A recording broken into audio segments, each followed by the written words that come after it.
It's 5 a.m. I'm Mason Fleming with your top stories.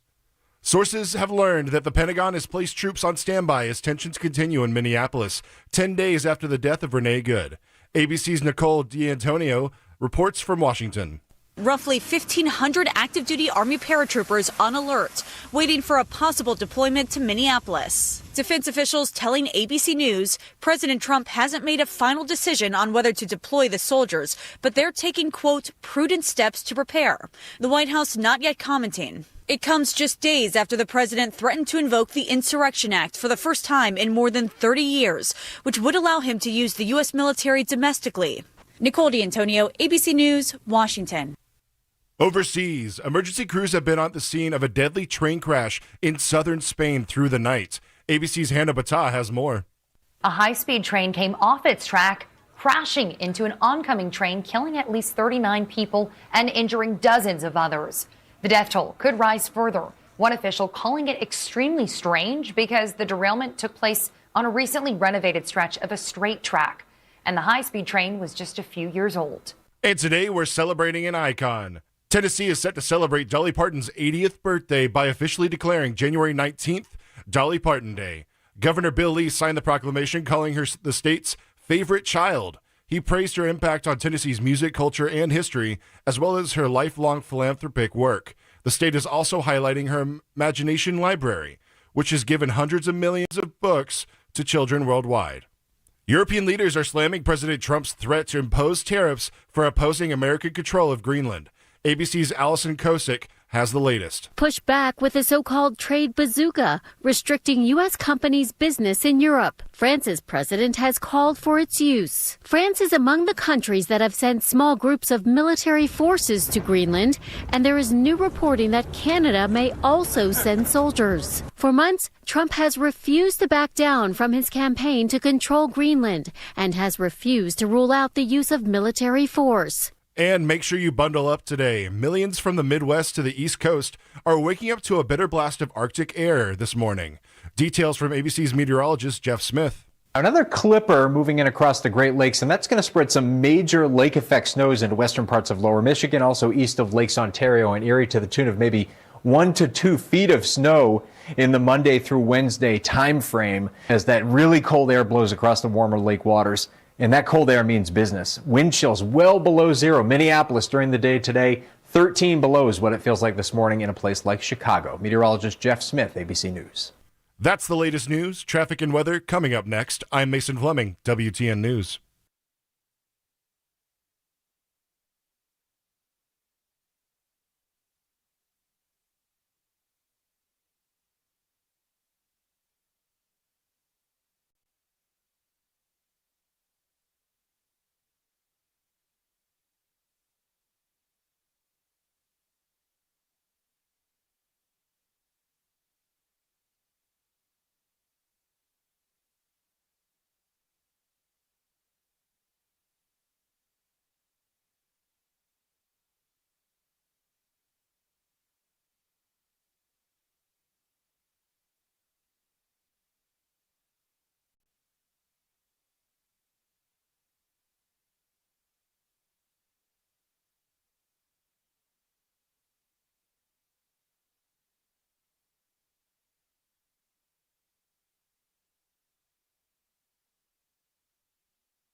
Thinking of retiring soon? Well, don't miss out on Retirement Renegade with Andrew Winnett every Sunday morning at 6 o'clock. Join us as Andrew dives into the latest trends and headlines that could shake up your retirement plans.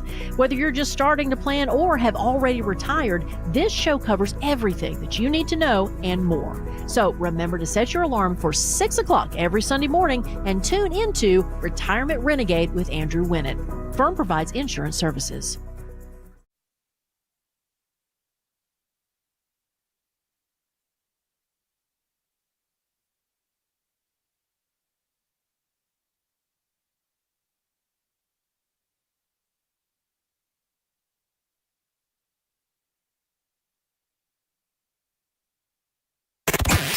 from the United Structural Systems WTN Traffic Center. All right, taking a look at the roads this morning. Everything seems to be pretty open still as we're heading into town.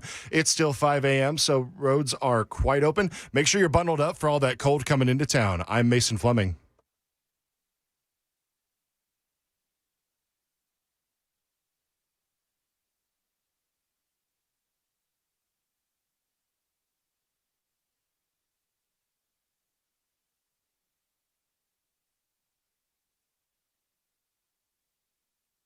Information fueled.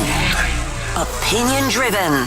This is Nashville's Morning News with Dan Mandis. And so, my fellow Americans, we talk news. 5:06, Nashville's Morning News on Super Talk 99.7 WTN. Good morning to your friends. We are live. No, we're not on tape. We are live. It is MLK Jr. Day. It is Dolly Parton Day across Middle Tennessee. And hope you are doing well. Am I really seeing a forecast that shows snow on Friday and Saturday? That's what I'm seeing in my little forecast. So we'll make sure to keep you updated on all the latest here at Mason Fleming doing the news. Good job, Mason. So bottom line here for today is I think all the hosts are either, well, we have live programming. We have live programming throughout the day, I believe. I know that Murphy Show is out today because he is actually moving today. Not sure who is filling. Oh, Brian Wilson is filling in for Matt Murphy today, as a matter of fact. So looking forward to hearing Brian back on in the afternoons. And there is a lot going on. So let's get right down to it. Couple of things just real quick to let you know where we are going. Europe is freaking out. Europe is absolutely freaking out over Donald Trump and Greenland. We're going to talk about that. Europe is threatening us with, I guess they're calling it the bazooka of tariffs. Okay. Okay, Europe. Thank you. The bazooka of tariffs. And so we'll talk about that a little bit later on. Donald Trump is still saying we're going to, one way or another, we could do this the easy way or the hard way. President Trump is saying as far as Greenland goes. And so we'll continue to talk about that. Minnesota protests do continue. Don Lemon has now joined the fray. You know what I found? One of the things that I find interesting as I get into this is that where's Don Lemon been all this time? He finally arrives in Minnesota. Nick Shirley and Nick Sorter and a whole bunch of other conservatives have been in Minnesota for quite some time. Don Lemon now has decided to join the fray. And what was it you said about Don Lemon earlier before we went on the air? You called him a POS, I believe, didn't you, Sam?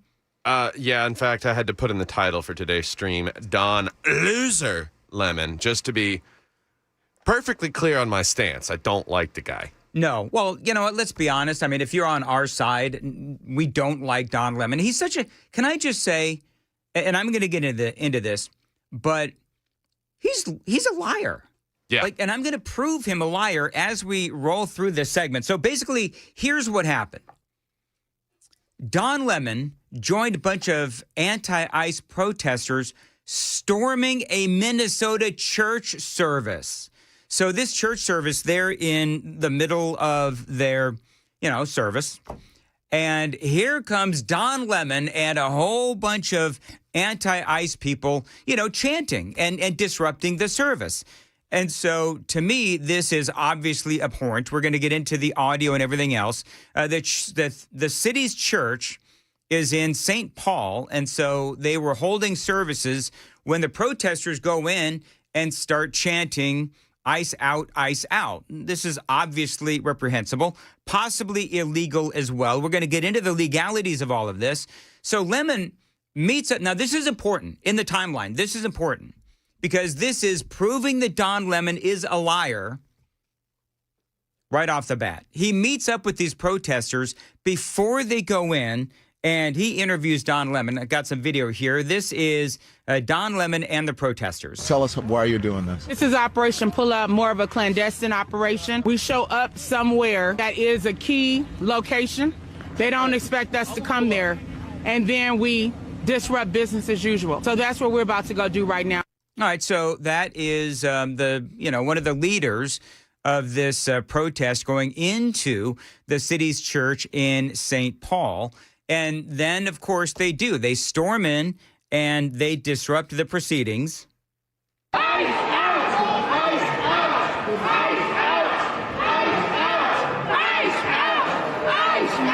right. So ice out, ice out, ice out. Obviously, real creative. Is the church housing the ICE agent? Why are we harassing these churchgoers? I'm so confused, Dan. It's funny you should ask that because the accusation is that they, one of the preachers in the church is also working for ICE. That is their accusation. So, but here's the deal. They don't have any actual proof of any of this. It's just something that they are saying. And so Lemon starts interviewing this woman again, and she is accusing the church of siding with ICE. Here's part of what she said.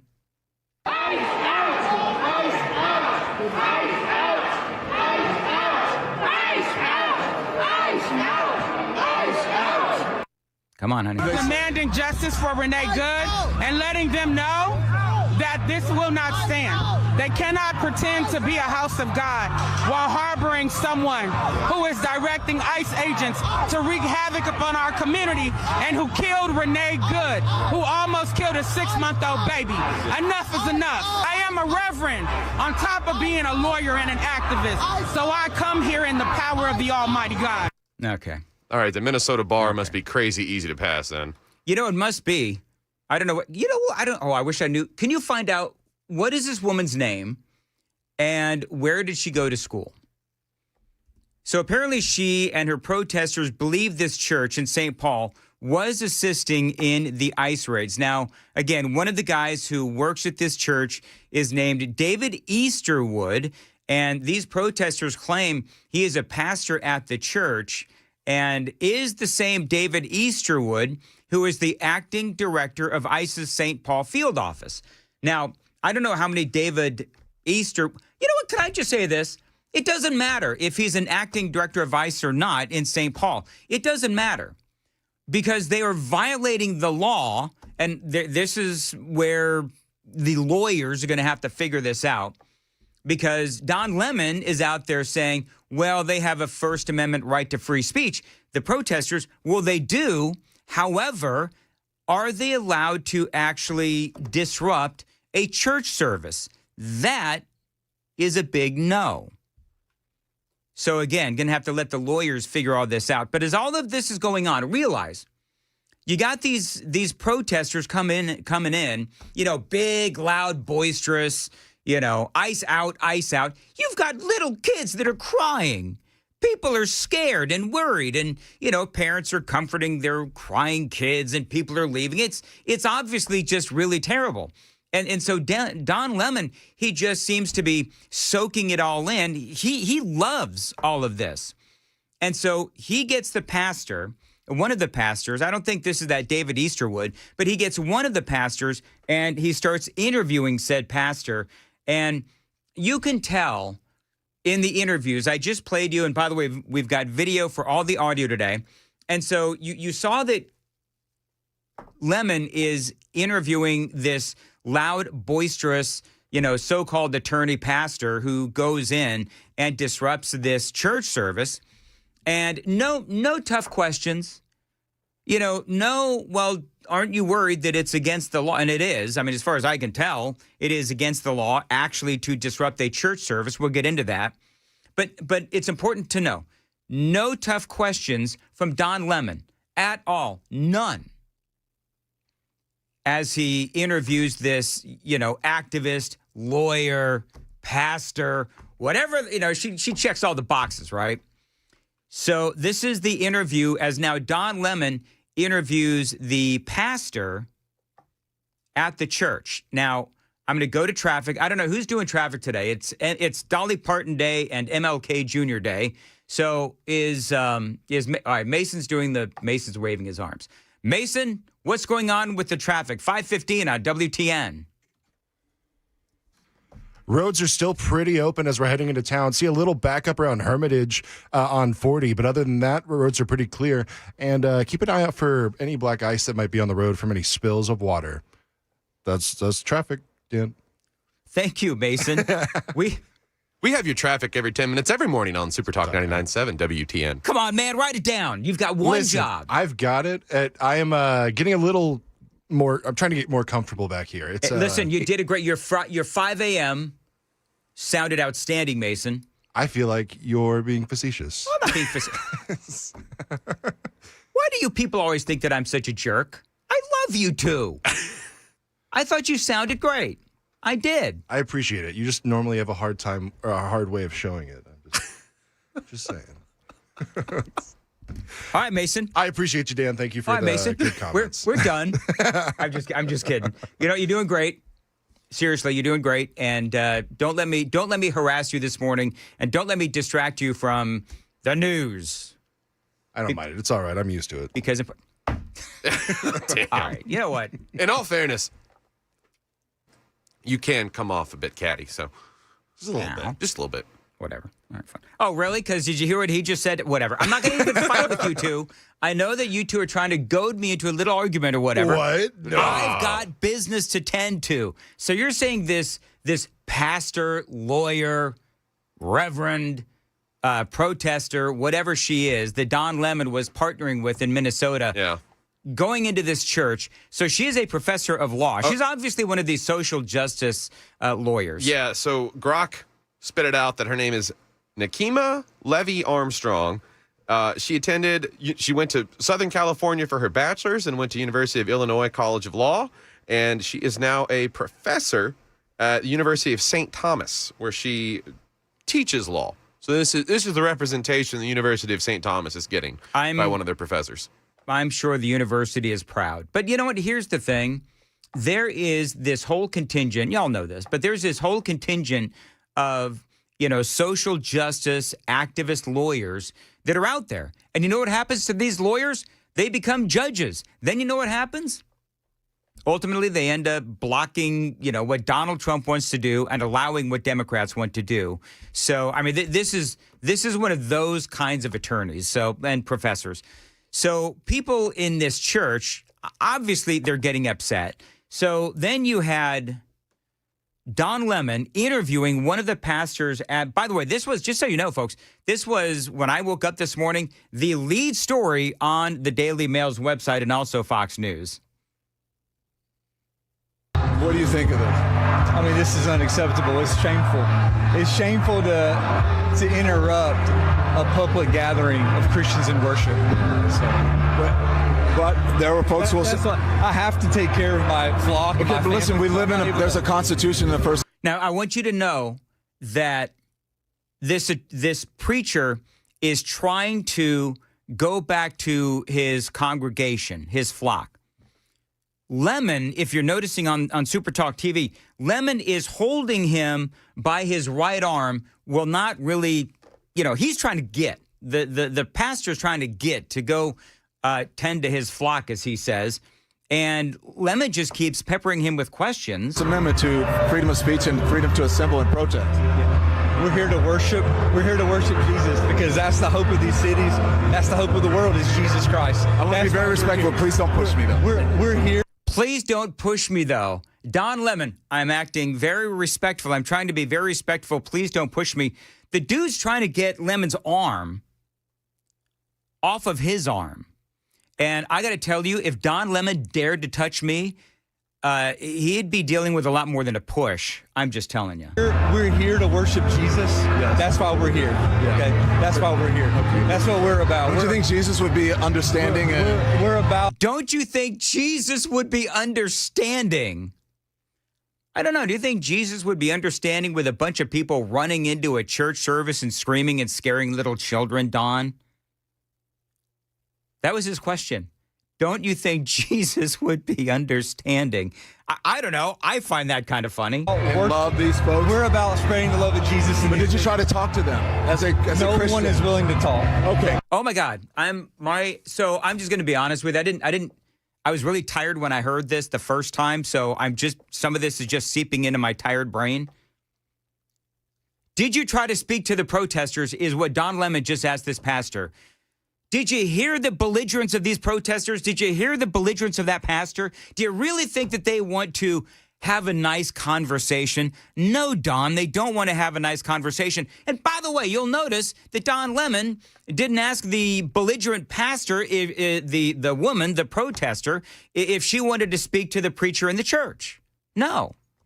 In other words, he is trying to make the pastor of the church look like he's the one that is being unreasonable, like he's the one that is being wronged or being the wrong party, when in reality he is the one being wronged because they're bombarding his church with a bunch of protests, and that's exactly right. How dare you? Here's more. I have to take care of my church and my family, so I asked that you actually would also leave this building. You don't want us to chronicle what happened? Unless you're here to worship. I'm always worship. I'm a Christian. We're here. We're here to worship. We're here to worship. Okay. Thank you very much. I appreciate it. I'm not going to get into whether I believe that Don Lemon is a Christian. I'll just leave that aside. It's really hard to be when you're possessed by a demon. That's my opinion. So now people are saying they broke the law. Some are saying they broke the law. Others are saying they didn't. You heard the preacher say as much. Lemon says they have every right to protest, even inside a church, as a church service is going on, and they were interrupting said church service. The Justice Department is now investigating all of this. It is illegal to disrupt a church service, many people are now saying. Assistant Attorney General Harmeet Dillon said the Department of Justice's Civil Rights Division was examining whether the incident could amount to a breach of the the Freedom of Access to Clinic Entrances Act. They call it the FACE Act. Freedom of Access to Clinic Entrances Act. So real quick, the FACE Act passed in 1994 that makes it a federal offense. This is important, so just listen.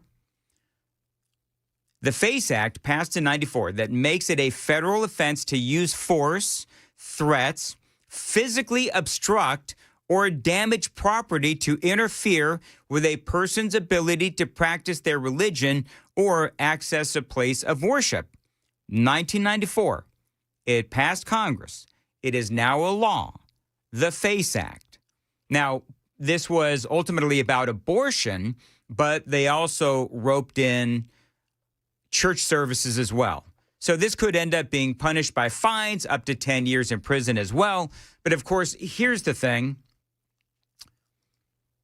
We know that the system is rigged, right?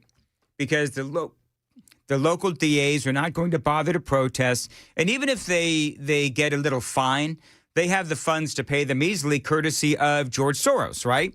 So you have this woman. What's her name again? Make sure I pronounce it correctly. Nekima Levy Armstrong. So Nekima there.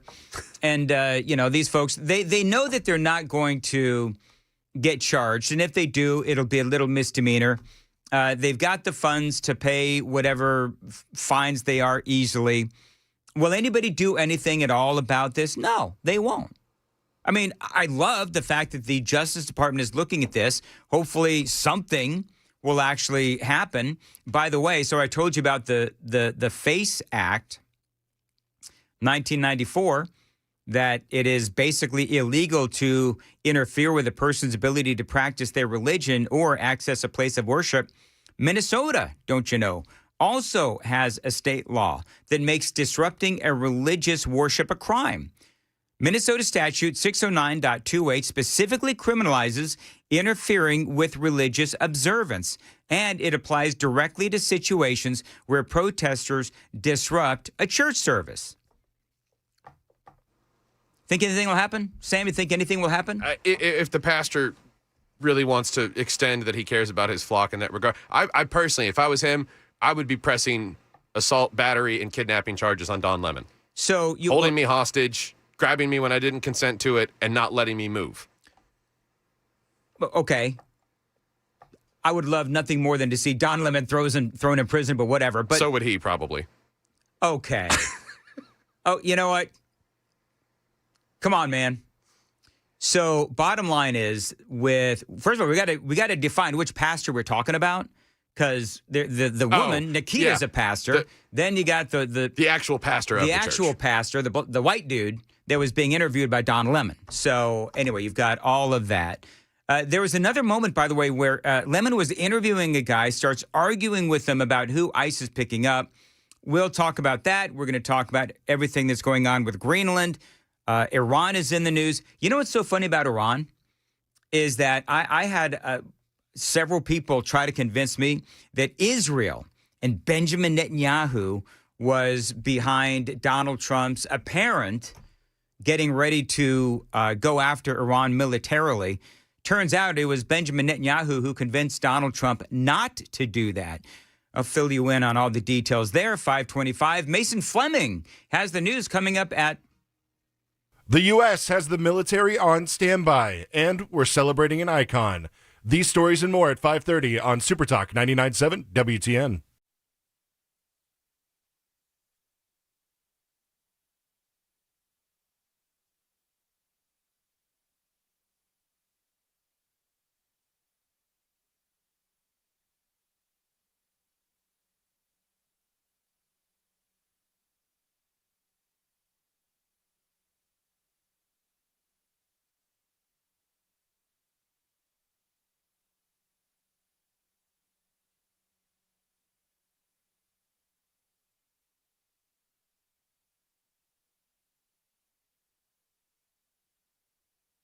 All right, so hold on. Everybody stop. So we got two. At one point, congratulations, Sam. You had, at one point, 3 things airing on the radio station. And you know what, Sam? I blame Mason because he was being mean to me earlier. That's what happened. Possibly. So can we fix whatever's happening? Because we can't let that go on for like 4 minutes at a time. So we'll figure that out. I don't know. It's MLK Jr. Day. It's also Dolly Parton's birthday. So it's one of those mornings where even if we wanted to find IT or engineering, they're not going to be anywhere around. So we got to be able to fix this. Otherwise, you know what? I could just talk for 4 hours. I'm sure that everybody would love that. All right, you ready? All right, commercials now. Go.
Roads are still open, still dealing with that little congestion over in Hermitage as we're heading into the city on 40.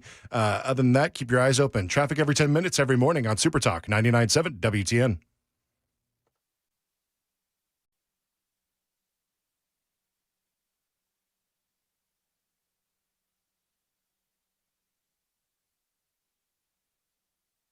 .536, Nashville's Morning News on Super Talk 99.7 WTN, talking about this big old brouhaha with Don Lemon.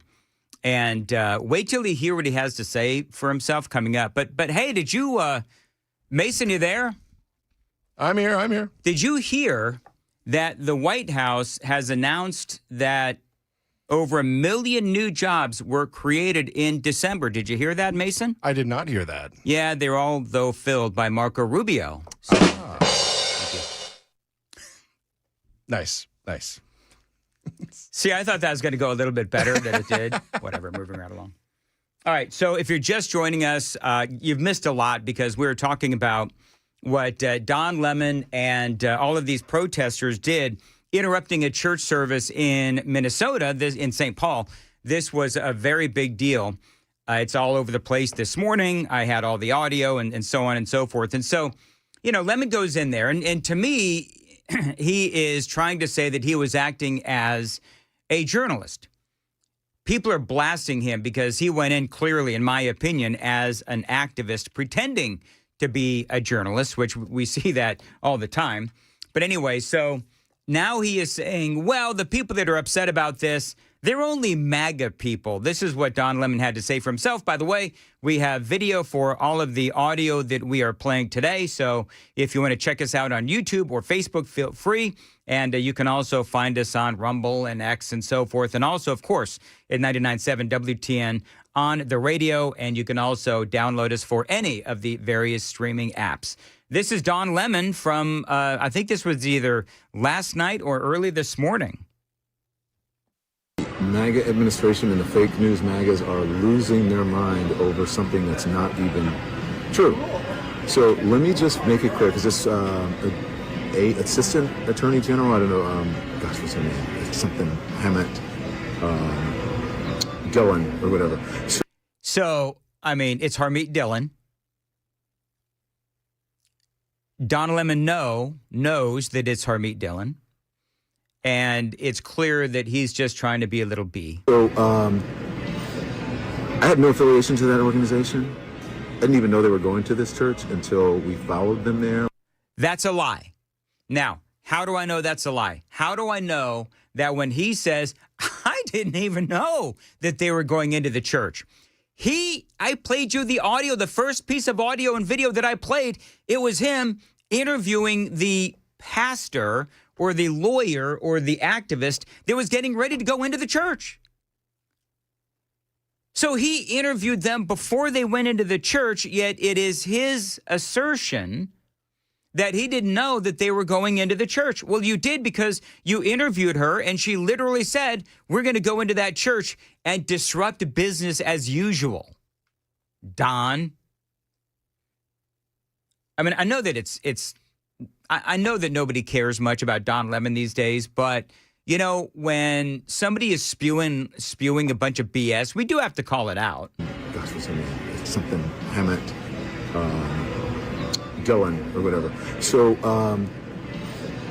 I have no affiliation to that organization. I didn't even know they were going to this church until we followed them there. We were there chronicling protests. Once the protest started in the church, we did an act of journalism, which was report on it and talk to the people who were involved, which included the pastor, members of the church, and members of the organization. That's it. It's called journalism. First Amendment, all that stuff. For all of you people who believe in the First Amendment, absolutist, there you go. So why don't you talk to the actual person who is in charge of the organization and whose idea it was to have the protests at the church before you start blaming me for stuff for which you have no idea about. Thank you for your attention to this matter. Kind of funny, you blew the last line. Yeah, you don't end a sentence with a preposition there, Don. Anyway, whatever. So that is Don Lemon. I've got some more audio of him that I'll play throughout the morning, but It does seem to me like they broke the law, and now the Trump DOJ is going to investigate this, which I mean, personally, I do believe that they need to. Now, there's a whole bunch of other stuff going on, so let's get to it. Latest on Iran. Now, I will tell you, there is a lot of, can I just say one thing real quickly? CNN, headline news. CNN polled 41% of independent-leaning voters favor Democrats. Don't listen to all of the BS that is out there. I'm listening on the way in. Sam, do you want to hear about the midterm election, or do you want to hear about the latest on Iran? Which do you want to do? Because James Carville has some. All right, I'll do the most important story first, which is Iran. Oh, then you're going to talk about that man that looks like a human deformity? James Carville, though, is out there spewing a bunch of BS, too. So we've got a lot to do. It is MLK Day across Middle Tennessee in America. It is also Dolly Parton Day here in the state of Tennessee as well. Happy birthday to Dolly Parton, 80 years old, as a matter of fact. So here's the latest on Iran. Horrible stories. You know what have you heard what the latest numbers are in Iran as far as killed? 16,500 protesters killed. I bet it's way more than that, too. You think it's more than that? Yeah, I mean, they're in internet blackout. Their government hates us and pretty much the rest of the world. Why would they be honest about the numbers? So it's probably what the people are able to surmise at this point. Iran's supreme leader, Ayatollah Ali Khamenei, acknowledging on Saturday that thousands of Iranians were killed during more than 2 weeks of unrest in the country. This is just the gall. Deaths he blamed on U.S. President Donald Trump, who he said openly encouraged the protesters by promising them military support in a speech to the nation that was described. You know what? It's going to be really sad when he somehow ends up assassinated. Ayatollah Ali Khamenei. It's going to be really sad, isn't it? I was talking to my army buddy, and he's like, we should do what we did with Maduro, but a couple extra steps. Who was the one that got knifed? They sent a drone Gaddafi. In there, and he was up on the roof, and they sent a drone that had a whole bunch of knives on it and like just pureed this guy. I forget who that was. Was it Gaddafi? No, it wasn't Gaddafi. It was I think it was actually Biden that did it. But there was a guy was killed. He was up on a roof. I can't remember who it was, but it was just in the last couple of years. One of the super texters, I guarantee you, knows.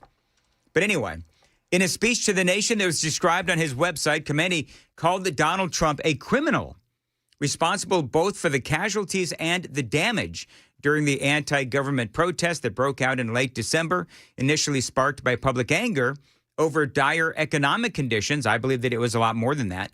But this Ayatollah Ali Khamenei, it was his troops, his forces that killed the 16,500 protesters. We also have, 300,000 protesters that were injured as well. This is in Iran. So now everybody is wondering, what happened? Why didn't Donald Trump do what he very strongly hinted that he was going to do? Because remember, he posted up on True Social, and he said, help is on the way. And he had some very strong warnings for the Iranians. And one of the things that the president said, and we covered this last week, so I don't have to do a deep dive on it, but the president said they stopped the executions, so we're just going to seemingly, keep our powder dry. But here's the deal. Apparently, and I heard this on Fox News on the way in, we've still got, some of our military heading to the region. Now, it was Al-Qaeda leader Ayman al-Zawahiri. Okay, that's right. Zawahiri. He was reportedly standing on a balcony, and it was they call it a secret or ninja weapon, the 114 RX-9 Hellfire, also known as the knife bomb, the flying Jinsu, or the ninja missile. So this guy ends up. I don't know what year was that? 2022. All right, so yeah, that was Biden, right? Yep. Yeah. So, which is fine. I mean, listen, he did the right thing. So apparently, this guy was like, I don't do cooking. Is pureed the right terminology? He was cut into a lot of pieces. There was very little of him left. Pureed means liquid, so yeah. Okay, yeah. So basically, that's what happened to the guy. Put him in a blender. So it's going to be really sad when that happens to Khomeini. So now, our president said the killing had stopped, so he stopped. But he also says we are watching. Trump said that help was coming. And so now we have the Daily Mail reporting. I had people, it had to be 3 or 4 different people. I, to be honest, stopped reading after a while. But saying that it was, as Donald Trump, it looked very much like the president was going to go after Iran's leadership. I had all these people that are texting me and sending me notes on Facebook and so forth. This is all Benjamin Netanyahu. It's the Jews, right? I mean, that's what I stopped paying attention. It turns out, according to the Daily Mail, that it was Benjamin Netanyahu that told Donald Trump not to do it.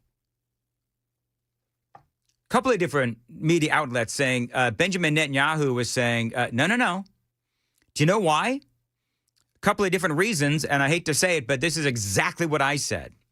Number one, no clear group that would take over. That would create a power vacuum. That leads to bad things. That's what they're saying. Benjamin Netanyahu said that if you take out the Ayatollah and the rest of these folks, then it could lead to a power vacuum, and that's where really bad things happen. Iran could be destabilized even more. So that was number one. Number two, we have a situation where, all right, so what happens next as far as the people of Iran and what would happen as far as the leadership in Iran, what would happen to their economy and so on and so forth. So there's a lot there. You also had Saudi Arabia, you had Qatar, you had Jordan, some of these other Middle Eastern countries, United Arab Emirates, and so who are considered our allies, who were also saying this may not be the right time. Number one. Number two, they were worried that Iran would go after them. So part of Israel's concern and some of these other nations, because remember, Iran is the pariah of the Middle East, right? Everybody hates Iran. And so one of the things that they did was, Israel and Qatar and a lot of these other countries, is they went to Donald Trump's advisors and they said, this is the worry, is that Iran would strike Israel and perhaps some of these other countries as well in retaliation. So we don't know what's going to happen. I again heard this morning, I don't know how long it takes. Is there a way to find out, Sam, how long does it take? Where is our military as far as Iran goes? Like, are they close enough yet? It seems like, how long does it take? I understand boats and all that, so we got to make sure that we are, if we're going to strike Iran, if we're going to take out the Ayatollah and all this, well then, we need to have everything in place to be really, really precise. Because remember, it looked like Trump was talking big on Venezuela, and then everything just seemed to die down. Remember that? Boom. And then Trump struck, and we ended up arresting Maduro, Venezuela. We all know what happened there. So I think Trump may just be sort of, okay, you know what? I'm going to chill out, and I'm going to wait for my time. It looks like now in Iran, I don't know, it looks like the protests have somewhat sort of, I don't want to say stopped, but it's not nearly as volatile as it was. And I think it's a very sobering number when you find out 16,500 people were killed as the Ayatollah, whatever the hell his name is blaming Donald Trump. And you also have, how many was it? 30,000? 300,000 were injured. That's right. So, we'll have to wait and see ultimately what happens. But I think it is really rich when the Ayatollah Ali Khamenei blaming Donald Trump for all of this. So according to Grok, which is pulling from multiple sources, yes, U.S. forces are already in striking range and actively posturing to maintain or enhance that capability. And as we've learned with this administration, that we learned mistakes of Obama and Biden, we don't announce our moves. No. You'll know them when they happen. Mm-hmm. So according to Grok, we've got the USS Abraham Lincoln Carrier Strike Group has been redirected from the Indo-Pacific toward the Middle East. All right, very good. So we'll have to wait and see what happens. all the latest on Iran. There are people that are within this, diplomat society, the foreign policy society, that are saying that Donald Trump betrayed the people of Iran. Ultimately, we'll have to see what the president decides to do. Once he wakes up, and he's probably, no doubt, already seen these numbers of 16,500 people killed, it's almost like, okay, they didn't execute all of those folks, but, we still have 16,500 people that were killed while out there protesting. So isn't it basically the same thing? Now, by the way, you have Iran's parliament that are saying, you know what? Look up for me. What is the latest, Sam, if you would? I'm making Sam work today. How many prisoners does Iran have from these protests? Do we know? It was like 18,000 That's what we talked about on Friday, right? 18,000. Can you imagine if Iran decides to kill 18,000 people? So then the question is got to be asked, okay, so what is the red line for Donald Trump? What is the red line for Israel and Qatar and the United Arab Emirates and Egypt and all of these other nations in the Middle East? Because if they ultimately end up taking out these 18,000 protesters that they have now arrested, and if the Iranian parliament says, oh, we're going to go ahead and we're going to start executing people, well, then you're talking about 16 plus 18 is, 33? I think that is. So you're talking about a lot of people dead. So is that the point now where we say, okay, enough is enough. It's time to stabilize the Middle East. It's time for the Middle East to have a more westernized Iran. And so we'll have to see where this goes. What's the latest number on? So we're probably encroaching 20,000. When we started the year, as we talked Friday, there's 18,000 arrests. Apparently now there's been another 2,000 reported that occurred through the first few weeks of January. So we're approaching 20. Now, almost the size of a small Tennessee town. 28, 21. Somebody is reporting, I don't know, somebody that's Phil Lewis, I don't know. But some are saying now it's as high as 20,000. I don't know. I mean, you're right, Sam, when you say, and we've all been talking about this, they have this internet blackout there. I know that Elon Musk was trying to get some Starlinks out there and all that. So we'll have to wait and ultimately see what happens. But my concerns still remain, and my concerns are the concerns of everyone, which is, okay, we take out, Ayatollah, we take out all of his little minions there in Iran. I don't know how many you would have to take out, right? Because remember, literally we took out one person in Venezuela. We took out Maduro. Everybody else kind of fell in line.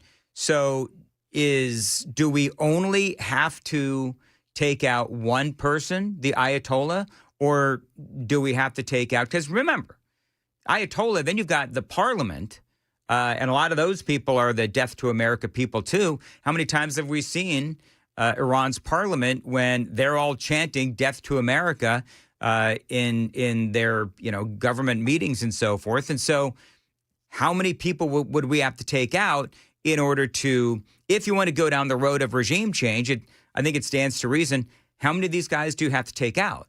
Do you have to take out, Ayatollah Ali Khamenei and all those people in parliament? They have also all of these pro-Khamenei mayors that are throughout the nation of Iran. So it's not as easy as just taking out one person. So we'll have to wait and see what happens. All right, it is 5:55, Nashville's Morning News on Super Talk 99.7. Let's see here. 6288. Why do you pronounce Qatar as Qatar? Qatar. I mean, tomato. Andy Ogles, we had him on Friday here, and I think once or twice he actually had to go back and forth between Qatar and Qatar. Y'all know what I mean. So you use whatever term you want to use, and this is well-worn territory, whatever. It is 5:56 on Nashville's Morning News on Super Talk 99.7 WTN.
It's 6 a.m. I'm Mason Fleming with your top stories. Reverend Al Sharpton is expected to join the picket line of the historic New York City nurses' strike today, now in its second week. ABC's Phil Tate reports from the Upper East Side. We are now in day 8 of this historic nurses' strike. They want their demands to be met, but it appears that negotiations at the end of last week had completely collapsed. We'll have to see what happens next because there appears to be no end in sight. Over the weekend, nurses joined together in chorus, even in the snow, calling for those demands to be met. Sources say the Pentagon has placed troops on standby as protests continue in Minneapolis. ABC's Allison Kosick reports. Roughly 1,500 active duty Army paratroopers are on alert for a possible deployment to Minneapolis. Ice out now! This comes after more than 10 days of protests across the city following the deadly shooting of Renee Good by an ICE agent. In response to the possibility of a domestic military deployment, a Pentagon spokesperson tells ABC News the Department of War is always prepared to execute the orders of the commander-in-chief if called upon. Grok is still under fire for generating sexual and explicit images through its Imagine Image tool. The chatbot allowed users to alter photos of others, including requests to put people in revealing or inappropriate clothing. Governments around the world condemned the platform after a surge in these manipulated images. XAI has now blocked non-paying users from creating or editing images as backlash grows. Emergency crews have been on the scene of a deadly train crash in southern Spain through the night. ABC's Hannah Bata has more. A high-speed train came off its track, crashing into an oncoming train, killing at least 39 people and injuring dozens of others. The death toll could rise further. One official calling it extremely strange because the derailment took place on a recently renovated stretch of a straight track, and the high-speed train was just a few years old. In world news, European leaders are slamming President Trump's threat to impose tariffs for opposing America's control of Greenland. ABC's Allison Kosick has the latest. Europe could push back with a so-called trade bazooka, restricting U.S. companies' business in Europe. France's president has called for its use. France is among the countries that have sent small groups of military forces to Greenland, and there is new reporting that Canada may also send soldiers. For months, Trump has refused to back down from his campaign to control Greenland and has refused to rule out the use of military force. That's the latest news. Traffic and weather coming up next. I'm Mason Fleming, WTN News. Thank you, Mason. 6:02, Nashville's Morning News on Super Talk 99.7. The best financial move you can make this time of year. What about lowering your mortgage rate to 4.99% fixed APR? Now, that is the lowest in years. How about getting up to $500,000 out of your home's equity in the process? You can do that right now by calling my friends at Loan Pronto. With their rapid equity loan, you can get a ton of cash, pay off all of those high-interest credit cards, and skip up to 2 house payments. As a matter of fact, one homeowner just got $300,000 approved in under 24 hours, wiped out their credit cards and a couple of car loans as well, and saved $2,100 every single month. Now, don't wait. There's no hard credit pull up front, and you probably won't even need an appraisal. Just fast, easy cash from your home's equity. So act right now. Call them 615-499-5780, 615-499-5780. LoanPronto.com is the website address. Start the new year by wiping out all higher interest debt and lowering your bills by thousands. 615-499-5780, LoanPronto.com, Equal Housing Lender, NMLS 166-1781, APR for well-qualified buyers. Visit NMLSConsumerAccess.org.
Roadways are still looking pretty clear as we're coming into town this morning on Martin Luther King Day.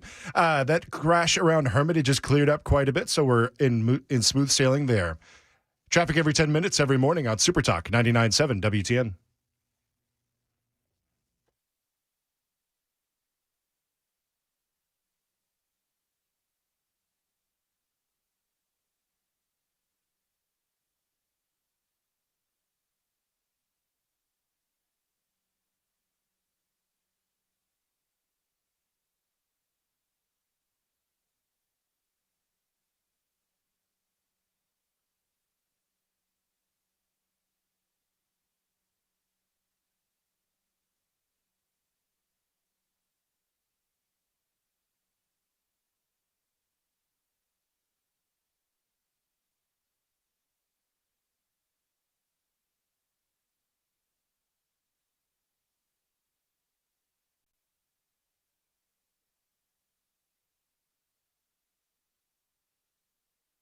.606 Nashville's Morning News on Super Talk 99.7 WTN. Welcome on in to a Monday. It is January 19th, MLK Day, Dolly Parton Day as well.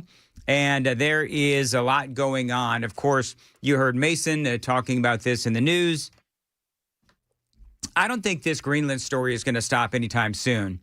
But now you've got NATO, and they are threatening Donald Trump. They're talking about, what is it? A trade bazooka?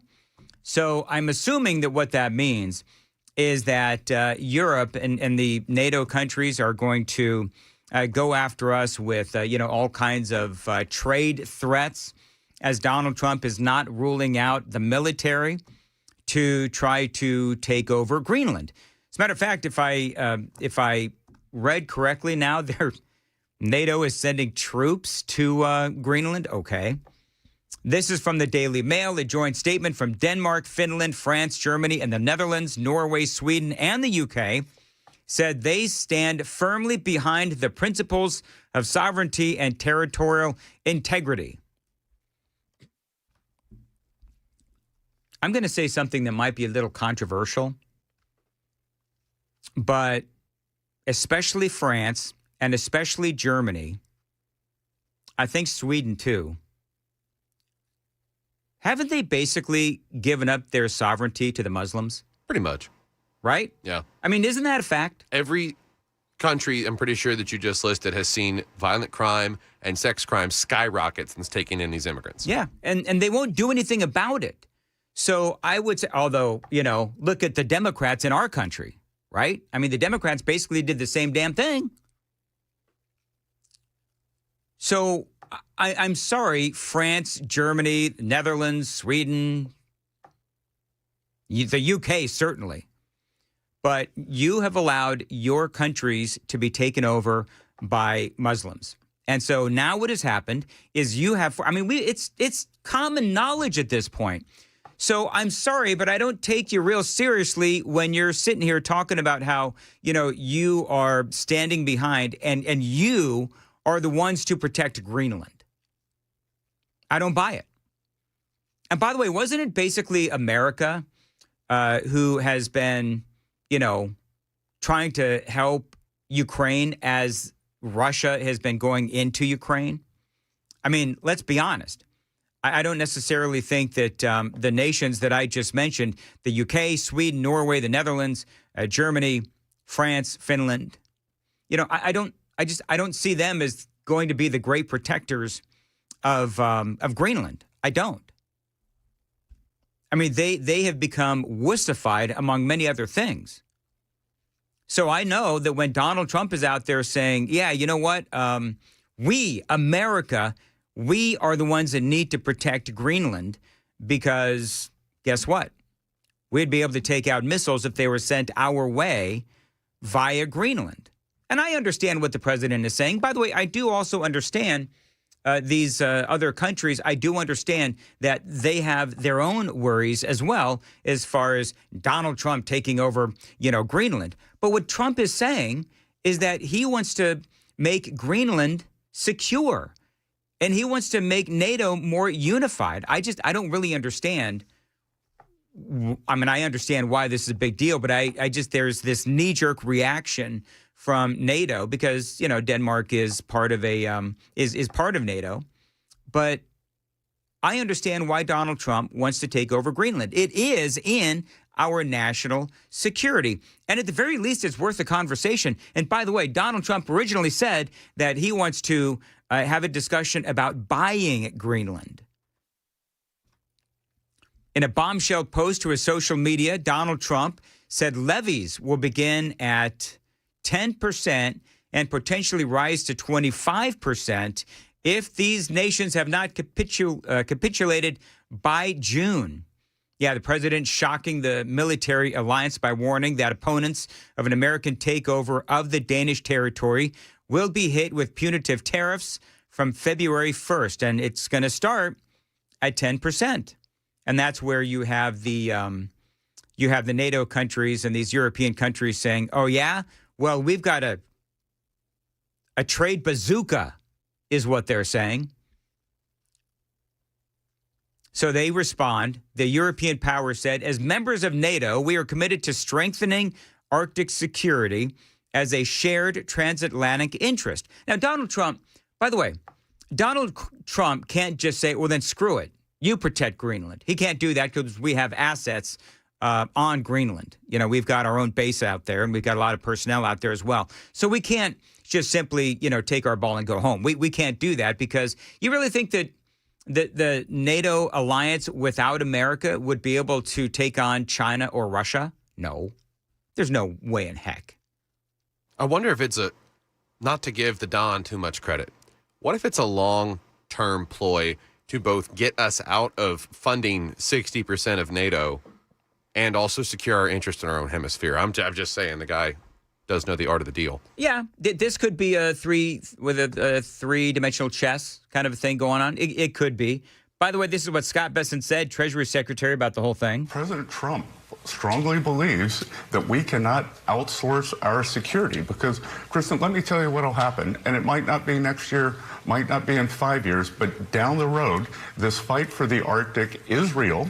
We would keep our NATO our NATO guarantees, and if there were an attack on Greenland from Russia, from some other area, we would get dragged in. So better now, peace through strength, make it part of the United States, and there will not be a conflict because the United States right now, we are the hottest country in the world. We are the strongest country in the world. The Europeans project weakness. The U.S. projects strength. I mean, that is so right. That entire 43-second clip, that last part where Scott Bessent says Europe portrays weakness and America portrays strength, that is true. Hey, you want to do a Daily Dan poll? Sam, let's do a Daily Dan poll. Did we do last week? Should we use our military to take over Greenland? I think we did. I think we said, would you approve of military involvement? Okay. To secure Greenland. And what did people say? Do you remember? People were like, no. People were like, no. So W10 Nation, Nashville's Morning News, most people are of the opinion that we should not try to take over Greenland militarily. Which, by the way, I don't want to take over Greenland militarily either. The last thing I want to do is, start, getting into a rumble with, NATO troops against us. I'm okay with it if we can have all of our stuff back. Just take all our money back. Yeah, take all of our money and our weapons and our vehicles, and then we can like when you're gonna fight with your younger brother, and you're like, okay, but you can't use any of my stuff. Yeah, but we need Greenland. That's the whole point. We need Greenland. We have that base on Greenland that serves as part of what Donald Trump wants to build. The Golden Dome is what he calls it. So we've got a lot of radar technology on Greenland as well. In other words, Greenland is really important to us. And I mean, I would say that I think Greenland is more important to us than it is to the NATO countries or, Germany or France or Finland or whatever. So I do believe that part of this is, like you said, Sam, this is something where it's just a knee-jerk reaction where you have the European nations. They don't want to give it up because they don't want to give Donald Trump a win. But at the same time, there are a lot of them. We had Andy Ogles on here. Andy Ogles, the congressman in studio on Friday, was talking about the number of resources, the number of minerals and all that stuff that is on Greenland that we could also use. You know, relatively speaking, Greenland is a, you know, pretty large area with not a lot of people on it. And so is it also possible that we could, you know, use a lot of the minerals and a lot of the vast amount of resources that is there on Greenland? Absolutely. And that's why we need to protect it from China and from Russia. Don't forget, there's a lot of geopolitical things going on here as well. And so now, on top of, you know, military threats back and forth, we also now have economic threats going back and forth. We'll have to wait ultimately and see what happens. It is 6:16. Super Talk 99.7 WTN. Appreciate you listening. By the way, we do have some snow possible on Friday and Saturday. We'll talk about that and a whole lot more straight ahead. Time to check the roads on WTN.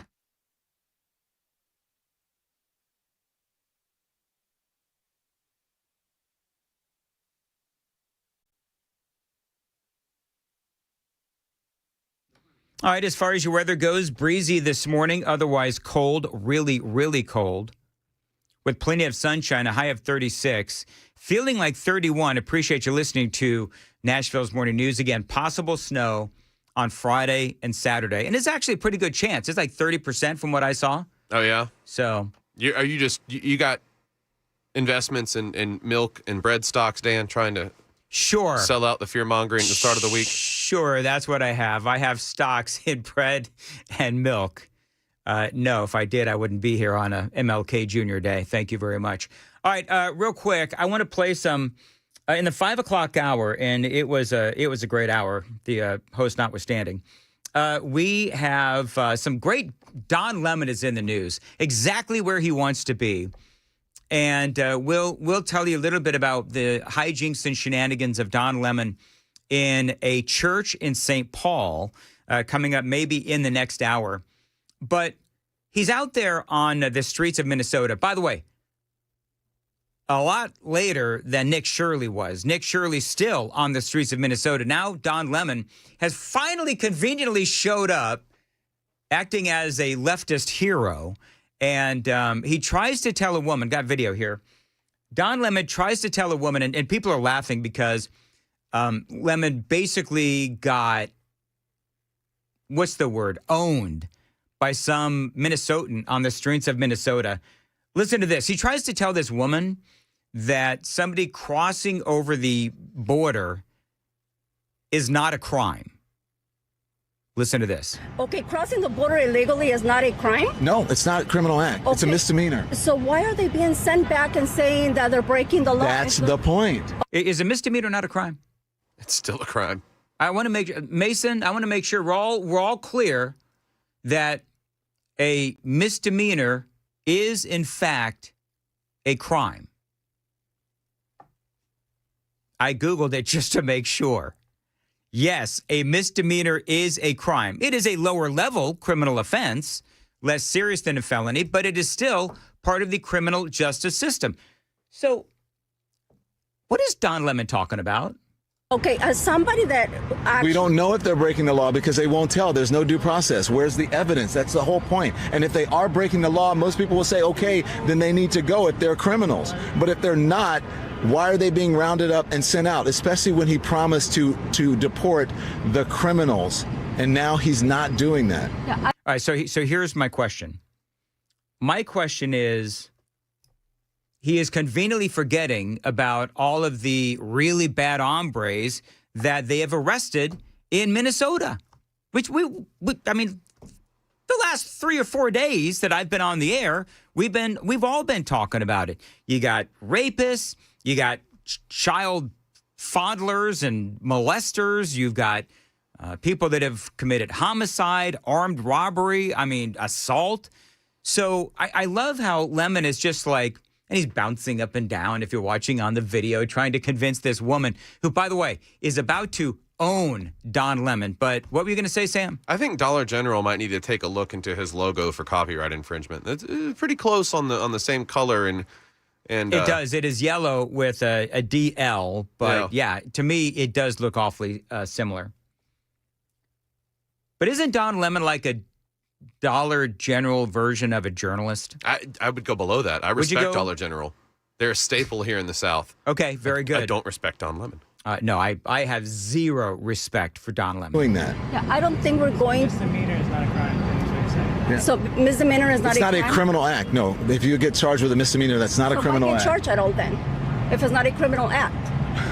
Because we have different levels of crime. Everything is not the same. So it is crime. No, it's just we a have different level. different levels of. I shouldn't say crime, but it's not. It's not. You're not. It's not a crime. You're not. Okay, so the look on the woman's face, like, I just owned you, dude. If a misdemeanor is not a crime, then why do you charge somebody for a crime? And he gets all flustered. I'm going to play that last part again, just because I find it so incredibly funny that Don Lemon is owned on the street by just some, Minnesotan. Yeah. So misdemeanor is not a crime? It's not a criminal act. No, if you get charged with a misdemeanor, that's not a criminal act. So why get charged at all then, if it's not a criminal act? Because we have different levels of crime. Everything is not the same. So it is crime. No, it's just we a have different level. have different levels of. I shouldn't say crime, but it's not. It's not. You're not. It's not a crime. You're not breaking the law. I mean, you are breaking the law, but it's not a criminal act. So it's breaking the law. No, the law, but you're not breaking the law. The misdemeanor is not breaking the law. No. If you're speeding, drinking, get pulled over, DUI. That's not a criminal act. Well, no, if you're speeding, is a misdemeanor. It's a misdemeanor. Right. So it's still breaking the law. Okay, well, if you want to qualify that, we're doing some man. What an idiot! Oh my God, Don Lemon. He says 6 seconds ago that it's breaking the law, but it's not a crime. What else is breaking the law? A misdemeanor is punishable under criminal law, not civil law. Jail time under 12 months, fines, probation, or community service. I mean, I don't know. Do you think at this point in the argument, Don Lemon realizes that he is completely losing the argument? And the funny thing is, I think he posted this to his social media. But what I'm trying to tell you is everything is not the same. It's all not one thing. But is it the law? What? Is it the law that what? Is it a law to come over legally? Is there a law?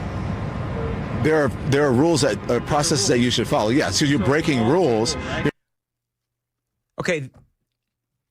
Don Lemon is now trying to say, well, you're breaking rules, but you're not breaking a law. Actually, no. When you come across the southern border, you are breaking a law. And by the way, I would contend, and I know you agree with me, Sam, I would contend that if you're breaking into our country, it ought to be a felony. Well, actually, the first time is free. It's a misdemeanor. Then after that, it's a felony.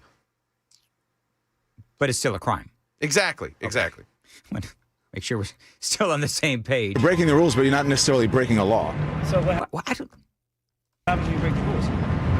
Then you suffer the consequences. But the consequences should not. Look, no one is saying no one should suffer the consequences. You guys are getting things mixed up. No, Don, you're the one that's getting it mixed up, and he just got owned by two people on the street of Minnesota. 8 USC 1325. This law makes it a crime for a non-citizen to enter or attempt to enter the U.S. at a time, place other than designated by immigration officers, elude examination, inspection, or enter or attempt to enter by willfully false or misleading statements or concealment of material facts. Hey, can I know Murphy Show's not on today. I don't know if Brian Wilson is going to do Nincompoop in the news. I would like to at one point, like if I could join the afternoon show so that I could put in my Nincompoop in the news, it would be Don Lemon. It would be Don Lemon. And it's one thing I haven't actually heard is Nincompoop in the news. For whatever reason, I just always seem to miss it. But Amy tells me it is awesome. So I love Murphy Show and I love Nincompoop in the news. If I was to do it, Don Lemon would be my Nincompoop in the news. And I'd get to, touch that trophy over there that I can see every single morning.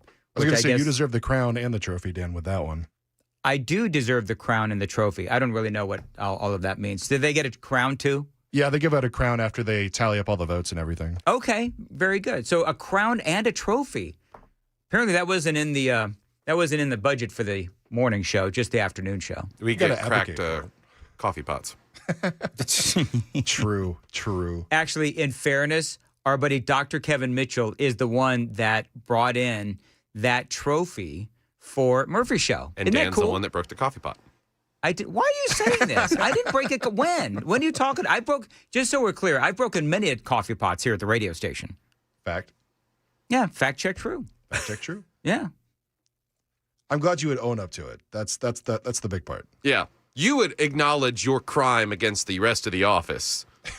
Whether it's unlawful or not, it's still a crime. So, actually, my coffee has also been described as a crime against the office because it's really dark and it tends to give people the runs. What? 625, thank you. 625, Nashville's Morning News. Okay, so coming up, we've done a lot of politics so far, first 90 minutes into the show. I want to play some audio that's making the rounds. This kind of went viral, and I'm not entirely certain why. James Carville is in the news, and we're going to talk about that straight ahead. By the way, Super Text line is open, 615-737-9986, 615-737-WWTN. Mason's got the news coming up at 6:30.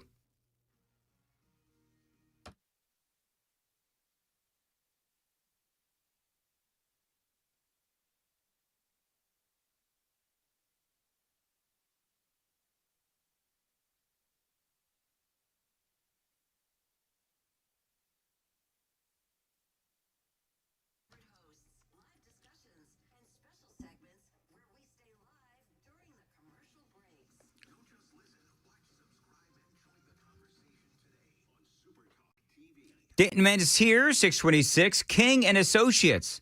Listen, if you need to save money on insurance, check out my friends at King and Associates Insurance.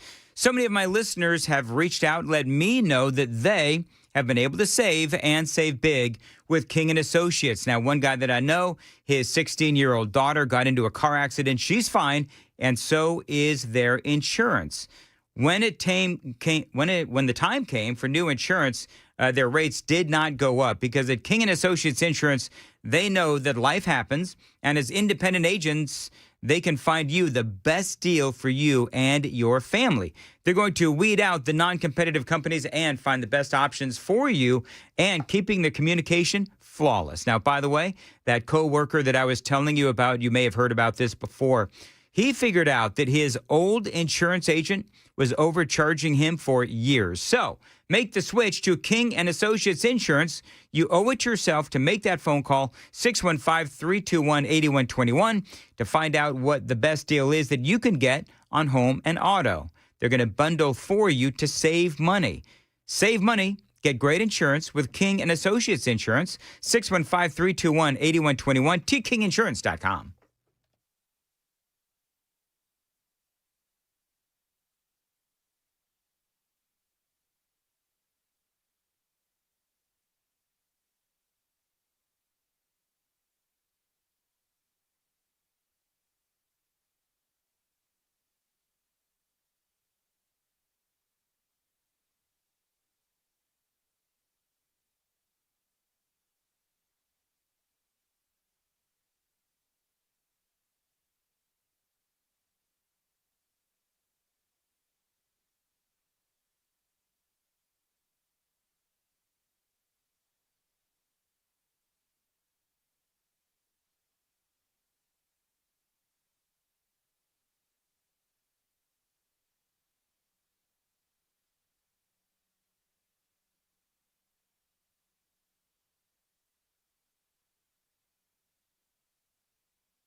and need more support on the job. Their strike has become a major flashpoint in the city's healthcare system. ABC's Phil Tate reports from the Upper East Side. Striking nurses will raise their voices yet again, give back also at a city-run housing building that's just across the street, providing free community health screenings from 11 a.m. to 1 p.m. today on this Martin Luther King Jr. Day. They'll be focusing on family and service as they look to get back to work. After a pause for Dr. Martin Luther King Jr. holiday, testimony resumes Tuesday on the first criminal trial tied to the 2022 Robb Elementary School massacre. Families of the victims are expected back in court as witnesses continue to take the stand. Prosecutors say this phase of the trial will focus on key decisions made before and during the attack. ABC's Jim Ryan has more. Nearly 36 witnesses have been called since the proceedings began January 5th, including a Texas Ranger who's investigated the case. He testified that teenage gunman Salvador Ramos fired 117 rounds in 2 classrooms before then police officer Adrian Gonzalez entered the school. Prosecutors say Gonzalez' inaction may have cost 21 people their lives. That's the latest news. Traffic and weather coming up next. I'm Mason Fleming, WTN News. Thank you, Mason. 634, Nashville's Morning News on Super Talk 99.7. Dan Mandis here for my friends at Window Nation. Oh, my goodness gracious. So I remember, 6-7 years ago, before I had my new windows put in Window Nation, I would always have to sleep in the bedroom upstairs. And I had terrible windows in that bedroom, in my bedroom. And so Window Nation came in and replaced that window. But before they came in to replace it, I had really terrible windows and the air was coming in. So on a night like last night or on a day like today, that hot air would leave the house and the cold air would come in and my room was freezing. So fast forward 6-7 years, and my room now feels great. It feels comfortable thanks to Window Nation. This is my window company. Now, right now, you can buy 4, get 4 windows free. That is their sale going on right now and through the month of January. Again, buy 4, get 4 windows free. That sale going on through January. You can also get them with 0 money down, 0 monthly payments, and 0 interest for 2 years. Now, listen, this is a company that has a 96% customer satisfaction rating and over 45,000 5-star reviews, including yours truly. They've installed over 3 million windows across the country, including mine. Check them out today, windownation.com. Don't forget that great deal. Buy 4, get 4 windows free. That sale going on right now. Plus, you can get them with 0 money down, 0 monthly payments, and no interest for 2 years. 866-90-NATION. Mention my name, 866-90-NATION, windownation.com. Introducing the IHOP Value Menu. All your breakfast favorites like pancakes, eggs, bacon, or French toast are just $6 every day. Get a big, filling sit-down breakfast for only $6. Go to your happy plates with the $6 IHOP Value Menu. Available every day at IHOP.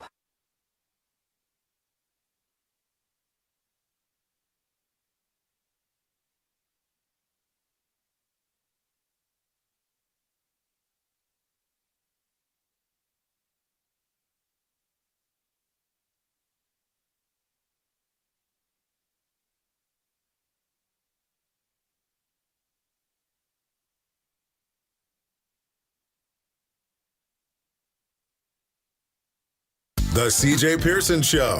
I'm CJ Pearson, and I'm the host of The CJ Pearson Show. Every week, we'll take on the biggest cultural, political, and moral battles in America head on. From a perspective you won't hear on mainstream media. No spin, no filters, and no apologies. Straight talk and fearless, real perspective. Family, faith, country, bold truth, real conviction, zero permission. This is The CJ Pearson Show. The CJ Pearson Show. Follow and listen on your favorite platform.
Got a crash over in Glencliff with the off-ramp partially blocked off 24 westbound at Briley Parkway South, exit 54.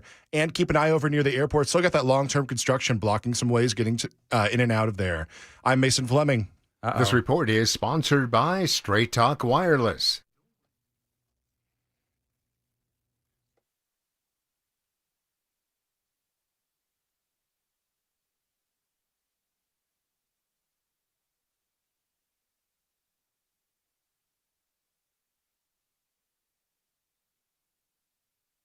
I'm WSMV4 First Alert meteorologist Stefano DiPietro. A cold Monday across Middle Tennessee and Southern Kentucky. Temperatures staying in the 30s this afternoon with a wind gusting up to 20 miles per hour. It'll feel like we're near or below freezing all day. At least we'll have some sunshine. Frigid tonight, down to the teens and even single digits tomorrow morning. All right, so I want it clear to all you In-N-Out haters that it was Mason Fleming doing the traffic that mentioned In-N-Out, not your humble host. Because, but now you're going to talk about it. Because everybody always, complains that I'm always talking about the greatness of In-N-Out. But I don't know, Mason, I heard you mention, something about going in and out of traffic or whatever it was. And I thought, oh, no, he's going to trigger the anti-In-N-Outers. Yeah, in and out of the airports that has construction still going on as they're setting up. There's an In-N-Out at the airport now? No, Dan. Are you? That's what I heard you say. And that's like right near my house. Listen, I'm the big guy, and I know you're hungry this morning, but I did not mention food. Okay, I'm sorry. I heard In and Out. I'm just saying. Whatever. I think. Thank you, Mason. Yeah, I'm happy to help. By the way, coming up, I've got at 8:35 during the crisscross handoff. You have to make sure that I do this, Sam. I have a major update on Riker's RC plane up in the tree. I've got a major update on that story. So 8:35. Make sure that I do that right at 8:35. Okay, Sam. Okay. Can do that. All right, very good. Hey, real quick, I just I want to get to some little midterm election stuff, but I do have this headline from the Daily Mail. Trump says he no longer feels an obligation to think purely of peace after being refused the Nobel Peace Prize, an extraordinary Greenland letter. That's what they're saying. Donald Trump today ratcheted up the pressure on NATO over Greenland in a message to Norway's prime minister, warning that he no longer feels an obligation to think purely of peace because he was denied the Nobel Peace Prize. I mean, it feels like a dated conversation at this point. But clearly, if this is true, then Donald Trump has, still taken it very personally that he did not win the Nobel Peace Prize. The U.S. president again demanded Greenland is handed to America because Denmark cannot protect it from Russia and China. I mean, I get it. I do get it. Let's go to the phones. Let's not. But do you believe that Denmark could protect Russia and China? Can protect Greenland from Russia and China? Obviously not. Obviously not. Now, NATO without America? Do you think NATO without America could defend against Russia and China? Heck no. Absolutely not. There is no way. And as I said in the previous segment, I don't want to dwell on it, but Europe refuses to protect itself against all the Muslims that have been invading their country and destroying their culture. So that's all I'm saying. Let's see here. Trump says, I have done more for NATO than any person since its founding, and now NATO should do something for the United States, he reportedly said, adding, the world is not secure unless we have complete and total control of Greenland. And so that is the latest. CNN is freaking out about, all of this stuff with NATO, and we'll keep you updated as that story continues to develop. The super text line is open, 615-737-9986, 615-737-WWTN. I just realized I've got a lot still to do. I've got Ilhan Omar under investigation for fraud. Interesting story that I'm going to try to get to regarding the death penalty here in the state of Tennessee, because apparently they are expanding the number of journalists and media outlets that can go watch and report on executions. So I actually spoke to my wife about whether or not I would want to go witness an execution. And I think that would actually be a very interesting thing to do. My wife called it macabre, as a matter of fact. Sam, do you think there's anything wrong with wanting to go see an execution? No. As I've stated before, if I was theocratic fascist dictator of the world, we would execute pedophiles with shark feeding frenzies and charge tickets. That's on me. All right, very good. Anyway, so yeah, there is a story, and what they're looking at doing is they're looking at, I guess, apparently at expanding the number of media outlets that can go watch an execution. And so I don't know. I think that it would be great to be able to share with the WTN audience, many of whom are for, the death penalty. I was for the death penalty for a long time. My concern has always been, and a lot more recently, that innocent people have been, very close to being put to death. And then the Innocence Project was able to step in and say, well, wait a minute, what about this? What about this? What about this?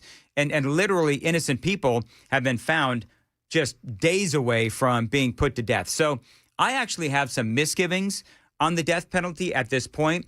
But here's the thing. I mean, Sam is absolutely right. I mean, if somebody molested a child and did something abhorrent to the child, I have no problem with expanding the death penalty for those kinds of people. I don't, because what you're ultimately doing when you do that is you are sentencing a small child into an eventual adult who has a lot of psychological problems. Mm-hmm. So I actually have no problem with that. But there's also instances where you find that there has been exculpatory evidence that has been left out of the eyes and the ears of the jury for whatever reason. We've seen, instances of evidence that has been planted by the police. And so just the Innocence Project, who, for whatever reason, refused to be interviewed by yours truly, I think because they fear me because I am a conservative.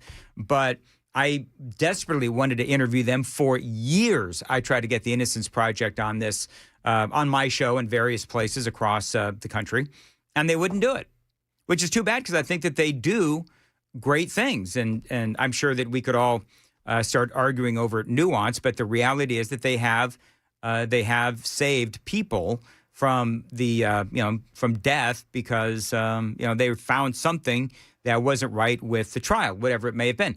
DNA evidence has now cleared people that were on death row. And then the whole point that I'm making is that as somebody who, on the one hand, I'm all for the death penalty as long as we know that innocent people are not going to be put down. And I know that and I've gone round and round with you folks on this, so I'm not going to belabor the point right now. But is it maudlin to want to go, see an execution? I don't think so. I used to bring them to the town square. What's that? Well, back in the day. Oh, yeah. They used to bring him to the town square. Sure. Well, but they still do that in Iran. Wow. So, I mean, whatever. Moving right along. Did we do traffic? Is there anything, Mason, going on in traffic? Just that little accident that was over here. Let me pull it back up here. Got a crash with the off-ramp right shoulder blocked off 24 westbound at Briley Parkway South, exit 54 in the Glencliff area is the only real big traffic we have going on right now. All right, really good. So I want to, real quick, because I've got a lot that I want to do today. I've been warning you folks about the Democrats and what they will do if they get the House of Representatives, and Lord help us, if they get the Senate, if they get the White House. Ultimately, we'll have to see what happens. But what I've been saying is if you just think that the midterm elections is about policy, no. The midterm elections is going to be all about, policy and blocking whatever it is that Donald Trump wants to do. But realize eventually what the Democrats want to do. They want to impeach and they want to jail conservatives. I want you to think about somebody like, for example, Stephen Miller, Pete Hegseth, Donald Trump, perhaps. All of them facing federal criminal charges if the Democrats get back in power. I want you to listen very closely to the words of Hakeem Jeffries. He is on MS Now. This was from back in the MSNBC days. So there's two things to keep in mind here. First of all, there's accountability for the corruption and the chaos that Donald Trump has unleashed on the American people from the very beginning of his presidency on January 20th that should be tied directly to the Supreme Court and the 6 right-wing justices who basically gave Donald Trump, without justification, blanket immunity. And he's been out of control ever since. So that's problem number one. Problem number two, of course, is the fact that there are so many different corrupt sycophants within the Trump administration, including but not limited to within the Department of Justice. Now, these people don't have immunity. And the reality is the statute of limitations is 5 years, and there will be accountability with the next administration, if not before, when Democrats take back control of the House of Representatives. So, I mean, that is Hakeem Jeffries, and he is, of course, threatening Republicans, threatening to arrest, it sounds like, everybody. And he is right, by the way. Donald Trump does have immunity. But, you know, this is why we really need Republicans to figure this stuff out. Some polling is showing that Donald Trump's moves have been very unpopular. Other polling, by the way, shows that Trump is still incredibly popular within the Republican Party. But James Carville, in a new interview with Fox News and Kayleigh McEnany, I want to play you this audio because, and I don't know, I just want to remind you folks that James Carville is the one that predicted that Kamala Harris was going to wipe the floor with Donald Trump. He's on with Kayleigh McEnany, and this is what he had to say about Donald Trump, the midterm elections.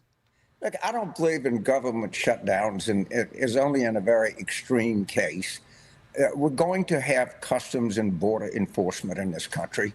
We don't need to have people invading cities and shooting people and all this nonsense. Can I ask a question, though?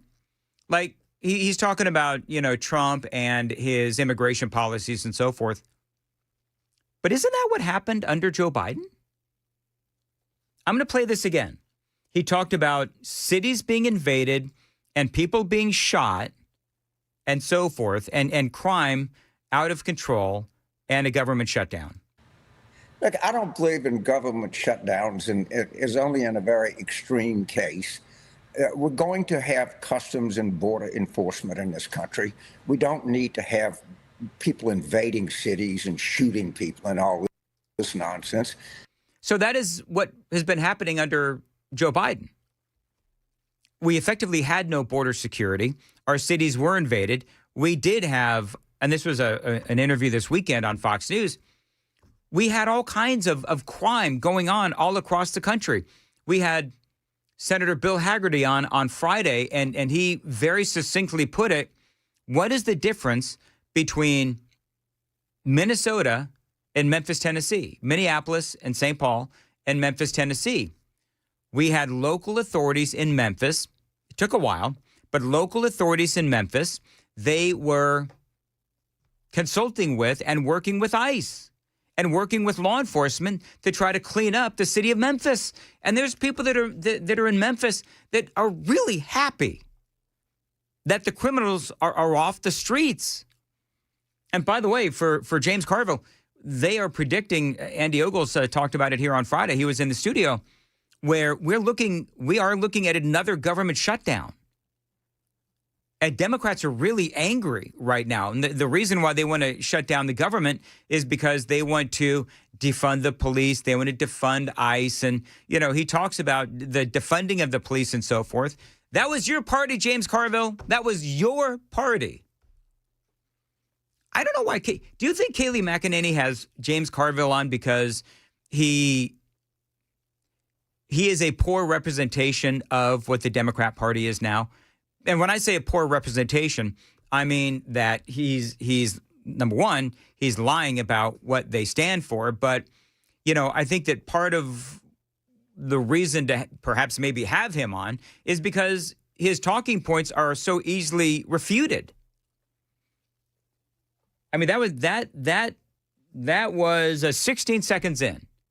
16 seconds into that audio bite and video bite, and I literally just proved him to be wrong and a liar. Well, and did you catch the comments from the Minneapolis mayor the other day about your city being invaded by thousands of people that don't share your values? Yeah, I think did we play that? I don't know if we played it. I don't know if it was out on Friday, but we can have some quick. I've got it queued up. Fun with audio, real quick, of the hypocrisy when it comes to that. Maybe you just put your kids to bed. Maybe you're cleaning up the dishes. I'm sure you love your family. There's no doubt in my mind that you love your town. Imagine if that city or that town was suddenly invaded by thousands of federal agents that do not share the values that you hold dear. What a hypocrite. Does he hear himself? Well, and the second he said that, oh my goodness gracious. I think maybe chief of police looks up at him like, what the hell did you just say? Oh, that is so funny. But see, that's what I mean. Like they live on another plane of hypocrisy. All right, it's got a lot more straight ahead. One of the things that Carville said is that the Republicans are going to lose big time in the midterm elections. We're going to talk about that and a whole lot more straight ahead. 6:54, Nashville's Morning News, and Mason Fleming has the news coming up at 7. Military troops on standby and a new holiday for the state of Tennessee. Those stories and more coming up at 7 a.m. on Super Talk 99.7 WTN.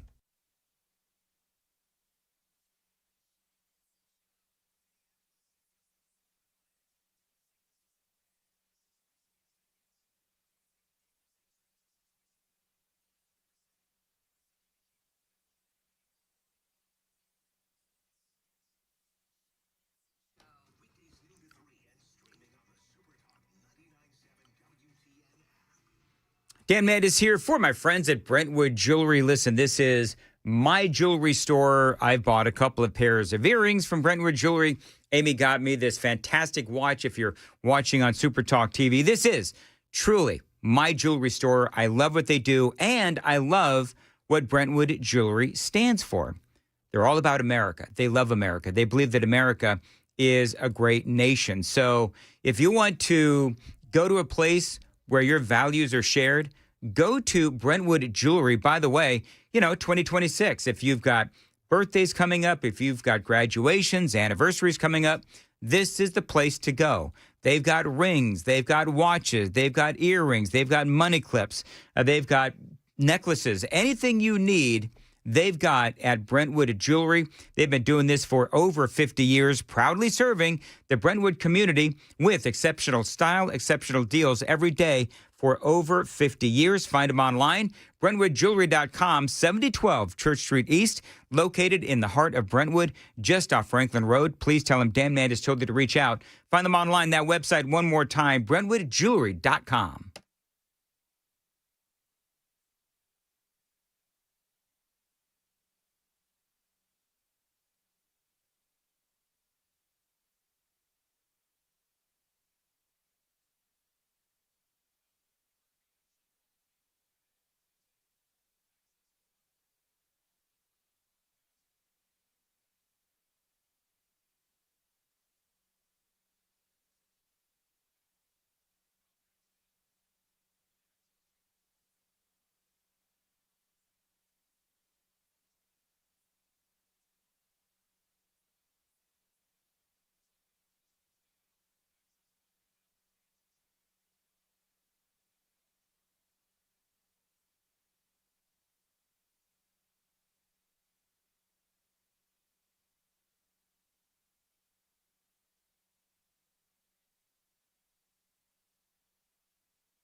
All right, we got a couple updates. Still got that crash with the off-ramp partially blocked off 24 westbound at Briley Parkway South, exit 54.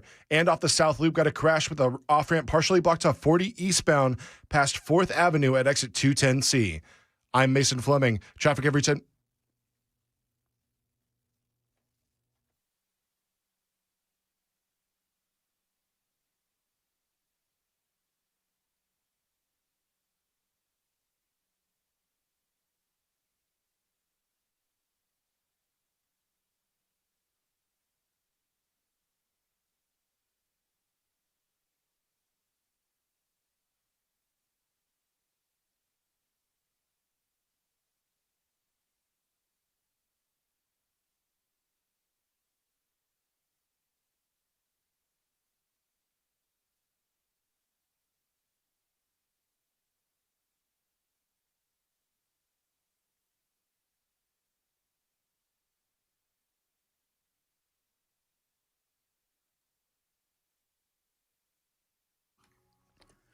.706, Nashville's Morning News on Super Talk 99.7 WTN. Welcome on in for a Monday, January 19th.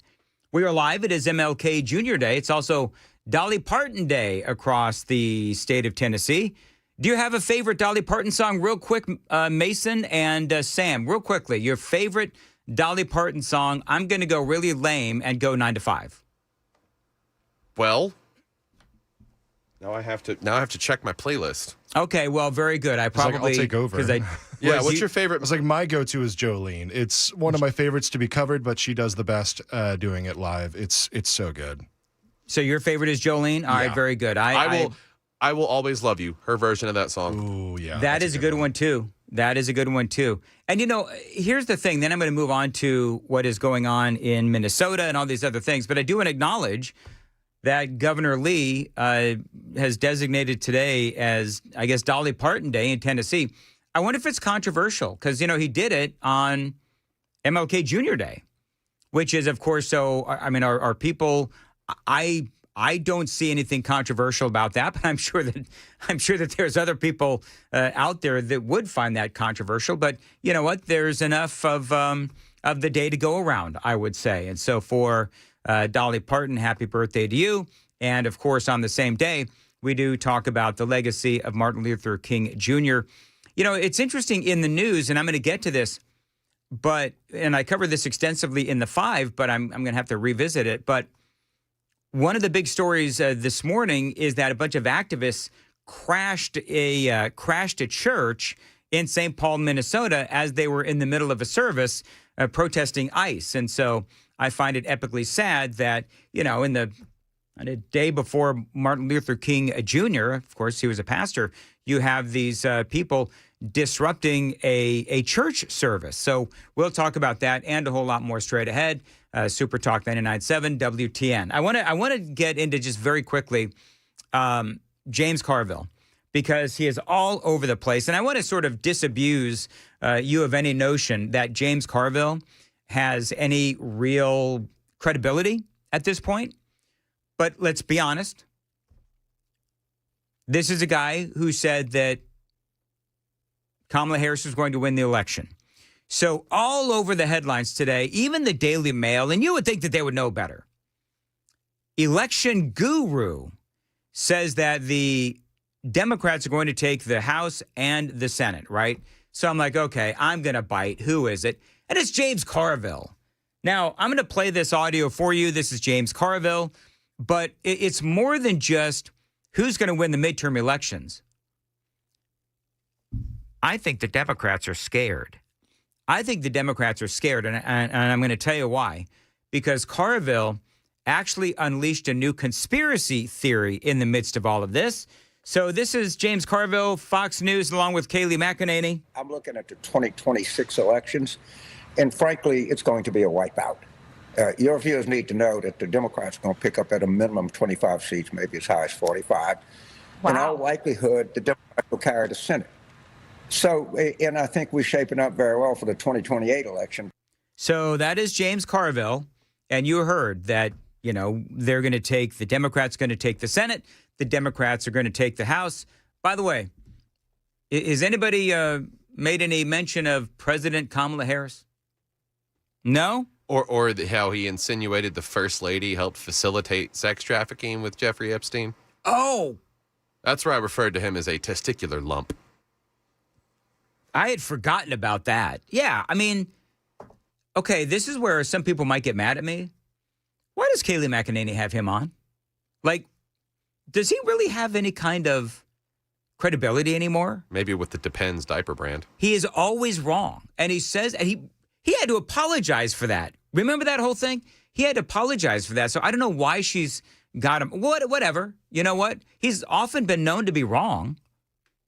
So Kayleigh McEnany was clearly surprised by what he said. So this was her response.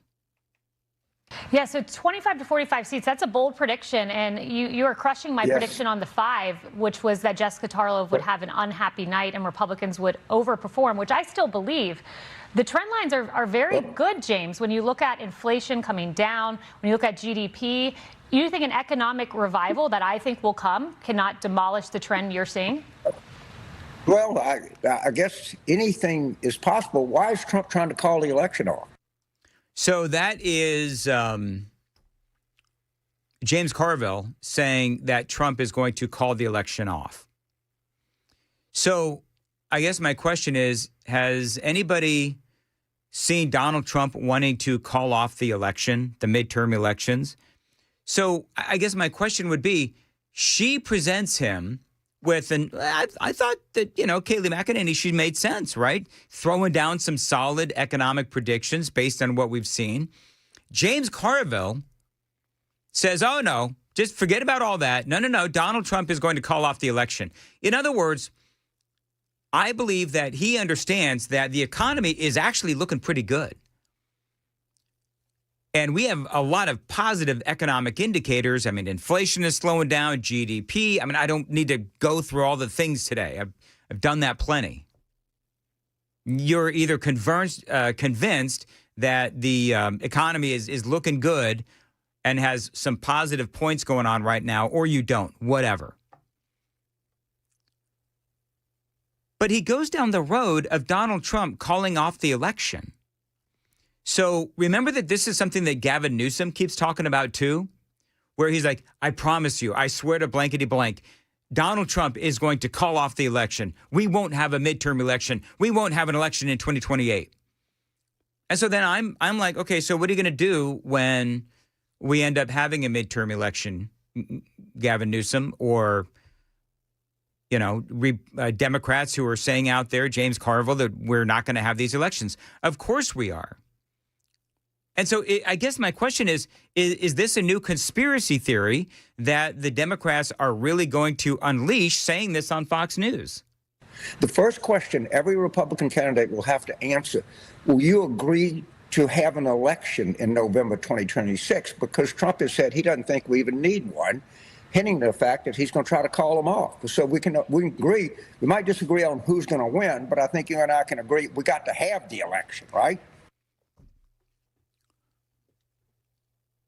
I don't want to keep cursing, and I'm not going to.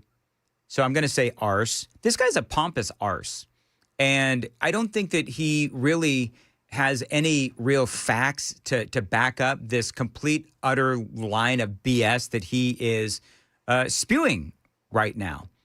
And by the way, Donald Trump has literally talked about the midterm elections. So if we weren't going to have a midterm election, then why would he be talking about it? Why would he be endorsing people? Why would they? Thank you, Sam. Why would he be endorsing people? James Carville. That's the important thing, is to have it. No doubt. Trump agrees with that proposition. Trump talks in jest. As one person said, take him seriously, not literally. I think he might have said that just to trigger you, James. Well, maybe so, but it would be a good idea if he'd clean it up, and it'd be a good idea if every Republican candidate who ran for every office would be asked, are you committed to have an election in November 2026? You know what this is, right? This is trying to distract from the policies of Trump. Because now that, and I'm air quoting this, folks, election guru James Carville is out there calling for Republicans to be asked if there should be a 2026 election. Of course there's going to be a 2026 election. Donald Trump is not out there saying that there shouldn't be. So for Carville to try to put this into play, they clearly don't want to talk about the things that Donald Trump is doing that have been really, really good. He's done a lot of really good things. Now, we can talk about the polling that shows that, Trump is not doing very well in the polling. You know what? Shoulders up around my ears. We'll have to see ultimately what happens in the midterm elections. But we have a lot of really positive data points. And so for me, James Carville, if that's where they're going, that's where they're going to go. But we're going to lead with policy. That's what we're going to lead with. We as conservatives are going to lead with policy and let the chips fall where they may. It is 7:15. Time to check the roads on WTN.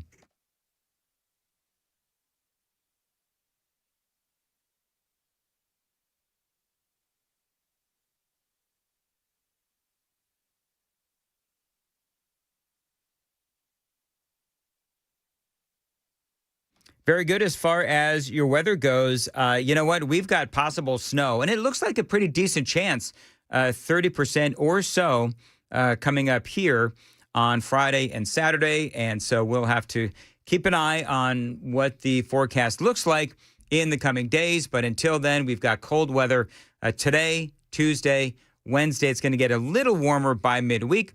Appreciate you listening to Nashville's Morning News. Super Talk 99.7 WTN. Okay. So let's talk a little bit about what needs to happen heading into the midterm elections and the SAVE Act. Speaker Johnson and Steve Scalise, they're all about passing a better version of the SAVE Act. Now, what does the SAVE Act do? It requires both photo ID and citizenship to vote, with the goal of lighting a fire under the Senate GOP. That is what needs to happen. That is what needs to happen. And here's the thing, is that, and I played some Hakeem Jeffries audio earlier, and Hakeem Jeffries audio was him basically saying, yeah, you know what? Not only are we going to fight Donald Trump politically, but we're also going to try to impeach him. Oh, and by the way, arrests are also not out of the question. So this is Steve Scalise, a Republican out of Louisiana. He was on Fox News talking about the importance of the SAVE Act. Over to the Senate to give them even more incentive to go protect the sanctity of every American's vote. And that is the SAVE Act plus a picture ID requirement. Look, you can't even get on an airplane. You can't go to a bar tonight without showing a picture ID. Yet there are people in many states where the states actually have laws saying you can't show ID, which is a recipe for fraud, for stealing your vote if you're voting legally, so that somebody can come behind you illegally in another country and actually vote and steal your vote. Because if somebody's voting illegally, they're stealing your vote. I mean, that's absolutely right. So if, you want to talk about, with James Carville, if you want to talk about Donald Trump stopping the elections or stealing elections, which is what the Democrats have often said, let's talk about what the Republicans are accusing the Democrats of. And we know that it's true, which is rampant fraud and having all of these illegal aliens be allowed to vote or get all of that congressional power in the House of Representatives. You know, their power is based on population and representation in these big cities. You count the illegal aliens, and then guess what happens? They get more representation in the House of Representatives. So I really love how the Democrats are trying to talk about how Donald Trump is going to stop the election. Literally, James Carville and Democrats, your side is trying to dilute the votes of Americans that are here legally. And that's what Steve Scalise is saying.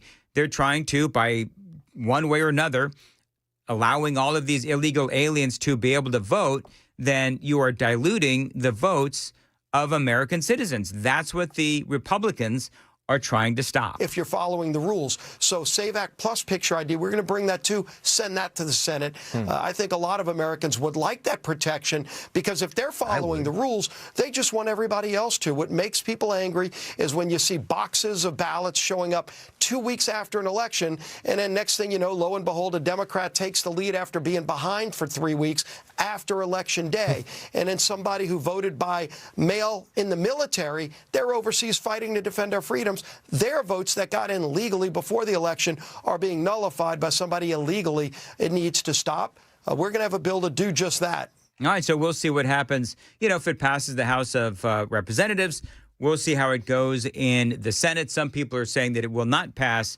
the Republican-led Senate, which would be absolutely criminal unless there's some sort of a reason the Republicans would give why they would not vote for free and fair elections. Now, one last audio bite as we talk about the importance of the midterm elections, and then you've got to hear the segment that I'm going to do at 7:35. It is priceless. Going to talk about what is going on in Minnesota. Will we ultimately send in those 1,500 troops? There's 1,500 soldiers that are waiting, just waiting for the word from Donald Trump and seeing if he will actually invoke the Insurrection Act. So that is all coming up at 7:35 on Nashville's Morning News. We do have audio from Chuck Schumer, and he is saying, oh, yeah, you know what? All of those DOJ cuts that were very popular with Republicans. And by the way, I believe that the DOJ cuts were also popular with the American people because we saw where that money was going to.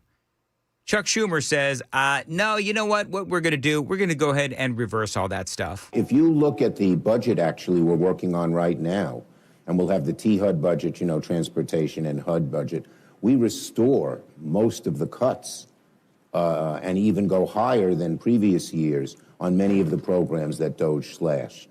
When I met our nominee for HUD... Sesame Street in Iraq? You're gonna start continuing Sesame Street in Iraq? Or what was, transgender surgeries in these third world countries? I mean, we know all of those really silly programs that apparently Chuck Schumer and the Democrats most certainly want to bring back. Secretary, then he was nominee. He talked a nice game, but he doesn't seem to have the clout to make those views prevail over the DOJ people, over the cut people. But we have worked really hard in the budget and gotten bipartisan support to increase these amounts and undo a lot of the cuts, which are essential. So there you go. That is Chuck Schumer. So there is a lot at stake in the midterm elections. It is 7:23 on Nashville's Morning News on Super Talk 99.7 WTN. It is Dolly Parton Day across Tennessee. It is also MLK Jr. Day as well. So traffic is going to be lighter than usual. However, Sam's got what sounds like a pretty bad accident. Yeah, there is Louisville Highway southbound under the I-65 overpass over there in the Goldsville-Millersville area. That is closed right now due to an overturned vehicle crash. And then a disabled vehicle is on I-65 southbound right before that exit in the Springfield White House area. Just to give people a bit of a heads up if you're in that. All right, it is 7:24, and we do have the news coming up at 7:30. Mason's got it. Mason, what's coming up?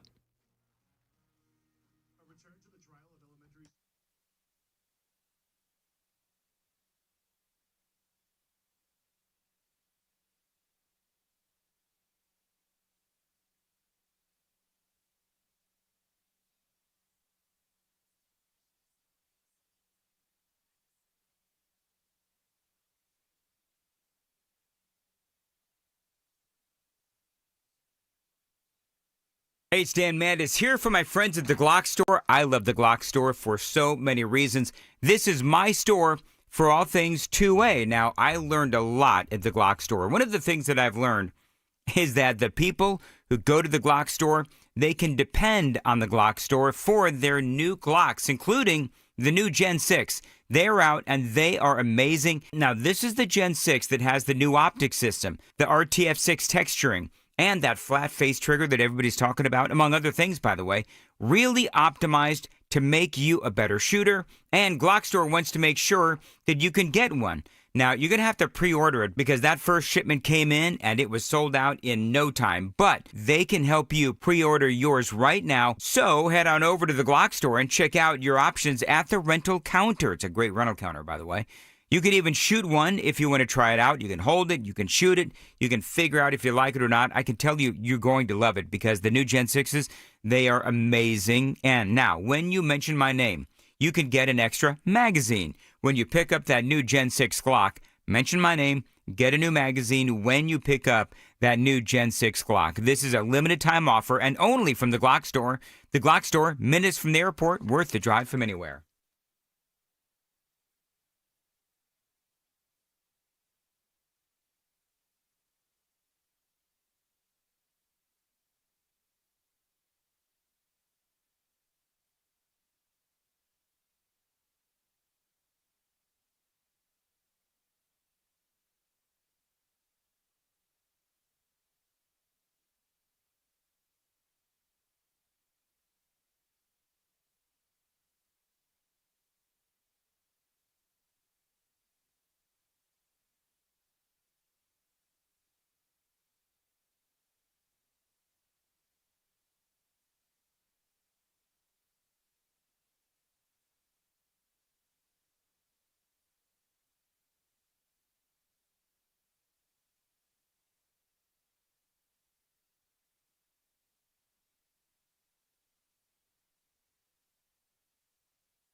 Received a dog for Christmas. I know that I did when I was a kid. So here we are, middle of January. If your new dog is starting to show signs of disobedience, maybe some behavior issues, listen, it's not too late. You can actually have your dog get some training. From my friends at Ridgeside Canine Nashville, I like to call these folks the dog whisperers. Now, they've helped thousands of dogs and their owners over the last 25 years solve those behavioral issues, and they can help you and your family as well. Aggression, potty problems, anxiety, maybe basic obedience. They can indeed help you and help your precious pup with just about anything. Now, what I love about Ridgeside Canine Nashville is that they believe that owner education is just as important as dog training, and long-term success with your dog starts with you. And Ridgeside Canine Nashville, by the way, they've also got a lifetime support guarantee, and they are there for you 24/7. Call Jeff today, 615-878-0380, 615-878-0380, or find them online, rsk9nash.com, the letter K, the number 9, rsk9nash.com. They've got a great Facebook page as well, full of success stories. Ridgeside Canine Nashville, veteran-owned, proven results, and guaranteed for life.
Hey, everybody, it's Dan Mandis, Super Talk 99.7 WTN. Busy Bee Plumbing, Heating, and Cooling. Yeah, we had a situation over at the house last week. My thermostat died, couldn't be resuscitated, so Busy Bee came out, and they put a new one in for me. You see, when I talk about Busy Bee, I can tell you that I am not only a client, but I'm an incredibly satisfied client as well. They've been helping me out with my heating and air for over a decade. A couple of homes, they've installed new systems for me, and they've repaired old ones, and this is a great company. Now, they're going to help you as well. They can save you time, money, and comfort. Every month, they're looking for ways to save you money. Now, right now, they've got great deals for the month of January on HVAC. If you need a new unit, get 0% financing for 18 months. You can also get a complimentary UV light with any new install and a free 5-year labor upgrade. That is a $750 value. If you need some plumbing work done, remember, it's Busy Bee Plumbing, Heating, and Cooling. Save 0% financing plus a free 50-gallon water heater with select repipes, or $600 off if not applicable. Call them and tell them Dan told you to reach out, 615-775-7833, 615-775-7833, BusyBeeHVAC.com. Your comfort, our mission.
Over in Goodlettsville, still dealing with that closed exit with the overturned vehicle crash off Louisville Highway southbound under I-65 North. Around Nashville here, roads are pretty open as we're heading into the city. I'm Mason Fleming.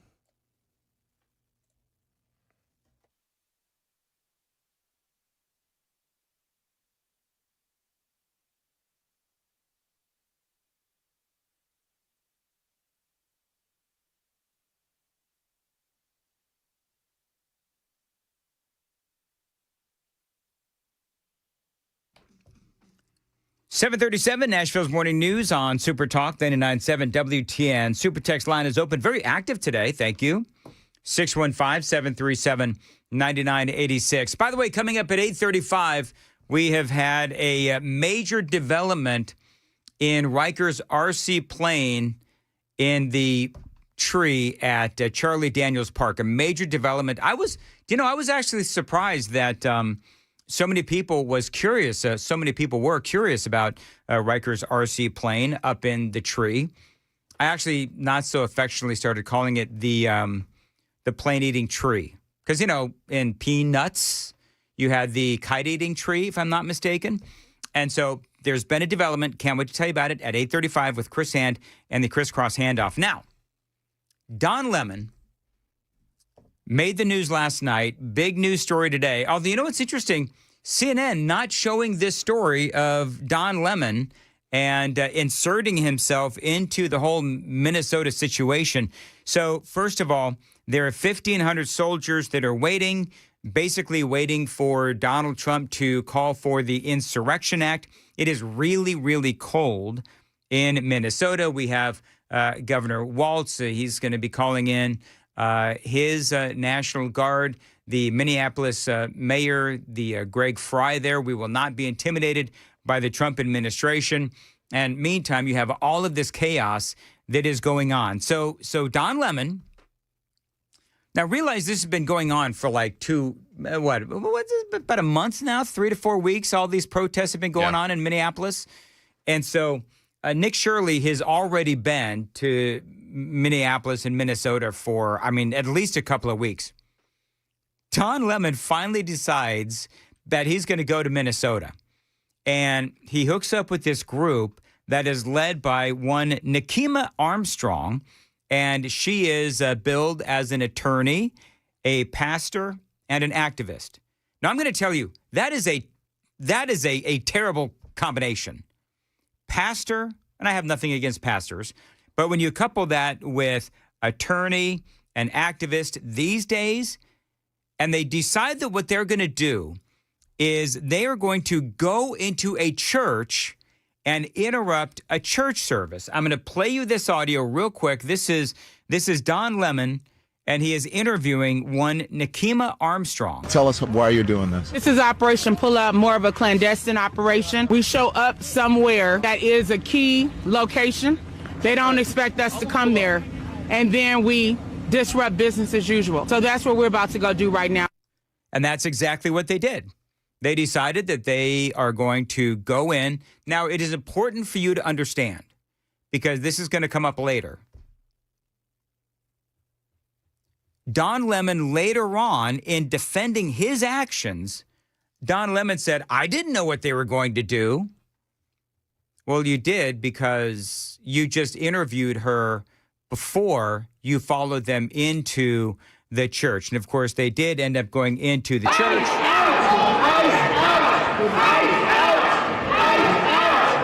They are chanting, ice out, ice out, ice out. And it's important to note that they were in the middle of a service. And so then Lemon starts interviewing this Nekima Armstrong again because, she's very belligerent. She's very loud. She's very arrogant. She, again, she says that she's a preacher, whatever, or a reverend, or whatever it is that she considers herself. But this is part of what she said. Demanding justice for Renee Good and letting them know that this will not stand. They cannot pretend to be a house of God while harboring someone who is directing ICE agents to wreak havoc upon our community and who killed Renee Good, who almost killed a 6-month-old baby. Enough is enough. I am a reverend on top of being a lawyer and an activist. So I come here in the power of the Almighty God. She can't even get the kid's age right. Wasn't it a 6-year-old? I don't know. I don't know what she's talking about. I mean, that wasn't in the car, that had been dropped off at school, so I have no idea what a 6-month-old baby has to do with anything of that. You know what? Grok it and see if the ICE, because you know how these, a couple of things, all right? So, number one, I don't know. I wonder how the Almighty God, as she says, would feel about her merry band of protesters going in there and disrupting a service. Now, apparently, you heard the audio there and you saw the video where she and her protesters believe that this church in St. Paul was assisting in the ICE raids. One of the guys who works at the church, a dude by the name of David Easterwood, these protesters claim that he is a pastor at the church, and it's the same David Easterwood who is acting director of ICE's St. Paul field office. Now, can I ask a question? Why does that matter if it's the same guy? Is he breaking any laws? No, he's not breaking any laws. But you know who is breaking laws? Nekima Armstrong and her band of merry protesters. All of this is going on, right? So they're having a nice little, a nice church service. These people come in and kids are crying. People are scared and worried. Parents are comforting those crying kids. People are running out of the church. And Don Lemon seems to be just, soaking it all in, right? I mean, Don Lemon, he absolutely loves it. And so then he finds the pastor to the church, not David Easterwood, but another pastor to the church who is, being interviewed. And dude, he's just trying to get control of the situation. And if you're watching on Super Talk TV, I want you to notice that Don Lemon is holding this guy's arm. This guy wants to go to, as he says, go tend to his flock and deal with the madness at hand. And Lemon kind of won't let him leave. What do you think of this? I mean, this is unacceptable. It's shameful.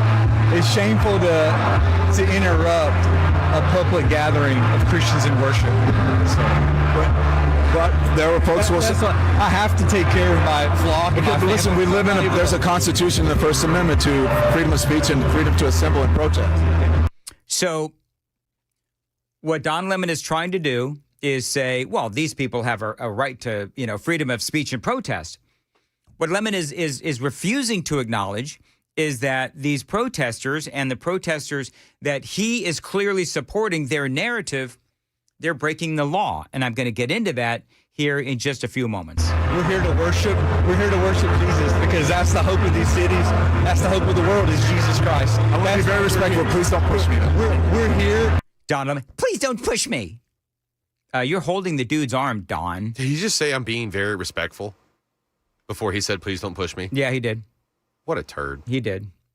We're here to worship Jesus. Yes. That's why we're here. Okay, that's why we're here. The other thing that I'm noticing on this video, and I'm sorry you can't see it if you're listening on the radio, but I'm going to describe it.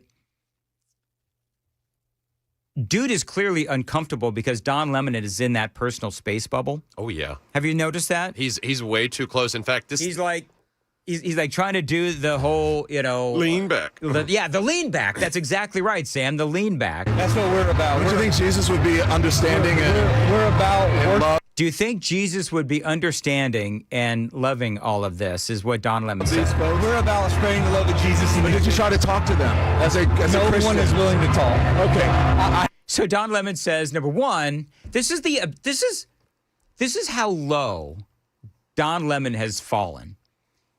This is his line of questioning. Do you believe Jesus would approve?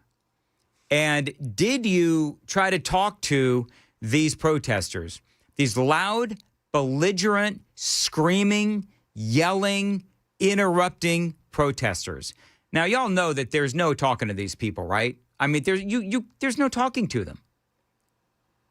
And by the way, if he wanted to go talk to them, he couldn't because Don Lemon is grabbing this dude's arm. And trying to get away from him. That particular section of this clip has gone viral for the wrong reasons for Don Lemon, because this pastor is calling for, we're here to worship Christ. Minnesota needs Jesus in order to get back on track. And so it's totally backfired from Don Lemon's perspective. We all need Jesus to get back on track. Exactly. This preacher is absolutely spot on. Real quick, got to check the roads on Super Talk 99.7.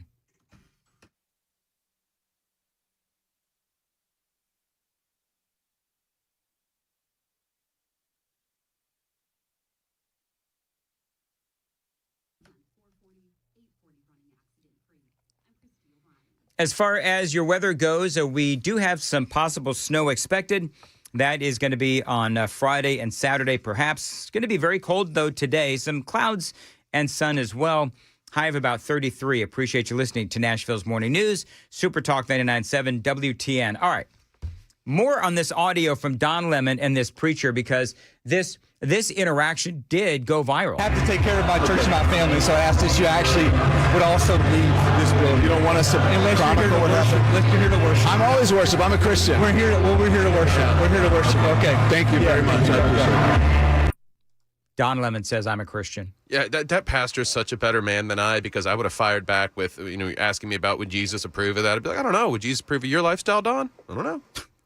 Oh, how the turntables. Yeah. So now people are saying that they broke the law. These protesters broke the law. You heard the preacher say as much, but Lemon says they have every right to protest even inside a church and even disrupting a church service. The Justice Department is now investigating all of this because it is apparently illegal to disrupt the church service. It's called the Freedom of Access to Clinic Entrances Act, or FACE Act. Assistant Attorney General Harmeet Dillon said the Justice Department, the Department of Justices, their Civil Rights Division is now examining whether the incident could amount to a breach of that FACE Act. Again, the Freedom of Access to Clinic Entrances Act. So this act was all about abortion, but they also blended in church services as well. So real quick, just to give you the back on it, the FACE Act passed in '94 that makes it a federal offense to use force, threats, physically obstruct, or damage property to interfere with a person's ability to practice their religion or access a place of worship. So it could end up being punished by fines or up to 10 years in prison. Now, here's the deal, friends. I know. The system is rigged because the local DAs, they're not going to bother to file any charges against these folks. And so they may get maybe a teeny little fine, who knows? But, George Soros, his wallet is really fat and he's willing to pay those fines. And as far as if they actually did face any charges, well, guess what? It's probably a misdemeanor, not a big deal, and they really don't care. People like this, of this ilk, that are willing to go in, old Nakima Armstrong there, people of her ilk they don't care about, your right to, be able to express your religion and go to church and, all of those things. And so they don't care. And these are the kinds of things I think that the Democrats are miscalculating. I think the Democrats are miscalculating this because there's not a Democrat out there. I would ask any Democrat out there, how about the old John Ray Clemens and all of these Democrats across, the city of Nashville? Do you approve of these people literally invading a church service? That'd be my question. Minnesota also has a state law that makes disrupting a religious worship a crime. Minnesota statute 609.28 specifically criminalizes interfering with religious observance, and it applies directly to situations where protesters disrupt a church service. Department of Homeland Security then calling out Tim Waltz and Jacob Fry, saying they're responsible for whipping these mobs into a frenzy and then allowing them to run rampant. I like what Kristi Noem said. We're not going to be deterred. ICE is not going anywhere. Do you know who has the patience of Job? Nick Shirley. I was watching more videos of him over the weekend. Do you remember we played the audio on, I don't want to redo bits, but I was replaying the audio for me. I was watching these videos on over the weekend. Remember the guy that was accusing Nick Shirley of being racist because he was Muslim? And Nick Shirley, the reason why he was doing all this was because he was from Africa, and all these guys, bouncing out of the Somalian daycare, 4 or 5 men bouncing out of the Somalian daycare and threatening Nick Shirley. And we've seen this over and over again. I got to tell you, I don't know. I admired Nick Shirley greatly. I don't know how he has so much patience, because I couldn't. I mean, I guarantee you, I would end up letting my emotions get the better of me. I would. But somehow he is able to just chill and say, but what about the fraud? But what about the fraud? But what about the fraud? And I think that, he's very Christian. I think, Nick Shirley is Christian. He's very much got his beliefs. Obviously, he is a conservative. But the more that I learn about old Nick there, the more that I admire. He does incredible work. And look at the difference between Nick Shirley and Don Lemon. Don Lemon, in his interview with Nakima Armstrong, and I know that we're going back a ways now, but in his interview with that lawyer, activist, and preacher, she said that she was a reverend. Look at the way that he interviewed her. No hard questions. Never really a concern about, hey, don't these people have a right to express their religion and a right to their expression? You are infringing upon their right to practice their religion. No, he just whole bunch of pandering questions from these, from these protesters, not showing any care in the world that they are impeding on the church's right to assemble. So, but he had all kinds of, really hard, tough questions for the preacher of this church. It is unbelievable what is going on. And I'm glad that goes viral.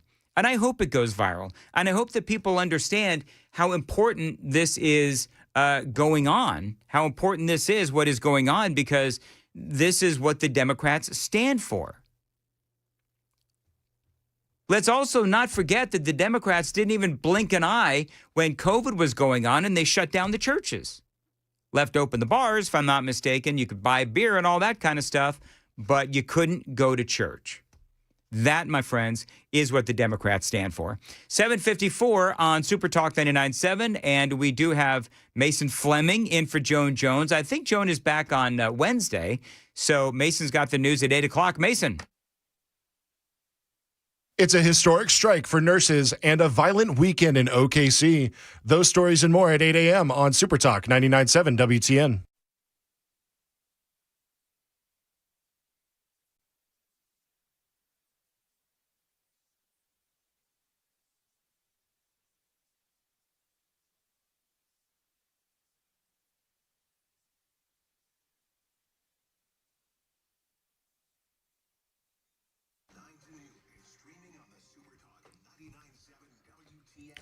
Dan Mandis here, and I got to tell you, my life changed in terrific ways in 2025 because I ended up getting my eyes fixed. That's right, and you could do the same thing as well.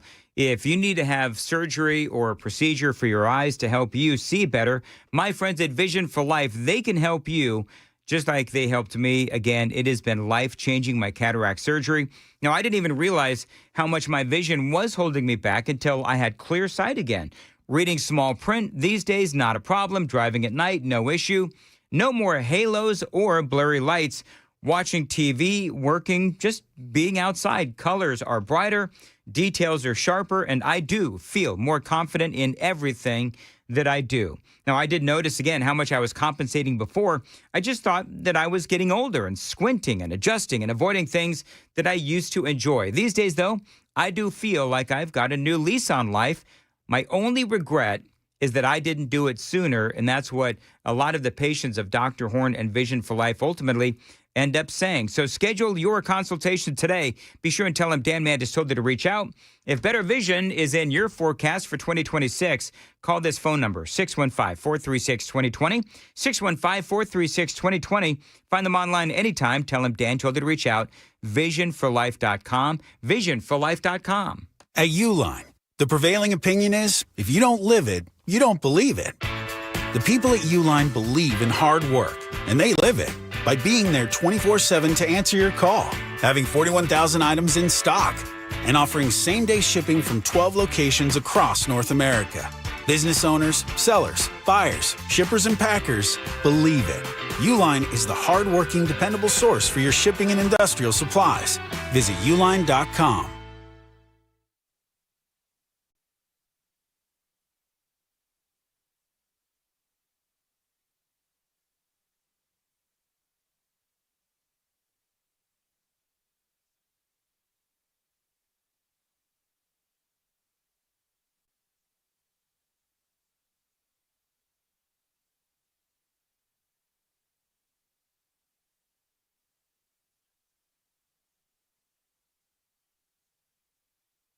Hey, it's Joan. If you've got pain, back, neck, sciatica, maybe numbness in your arms and legs, I want to send you to the place I send my friends, the Wellness Institute of Nashville. It has my seal of approval. Right now, you get that big special $12 for a full exam, x-rays if you need them, a clear diagnosis, and your first treatment. No surgery, no injection, no pain pills, just answers and real relief. 615-246-5009, 615-246-5009, or visit them painisbad.com. Start your pain-free life today.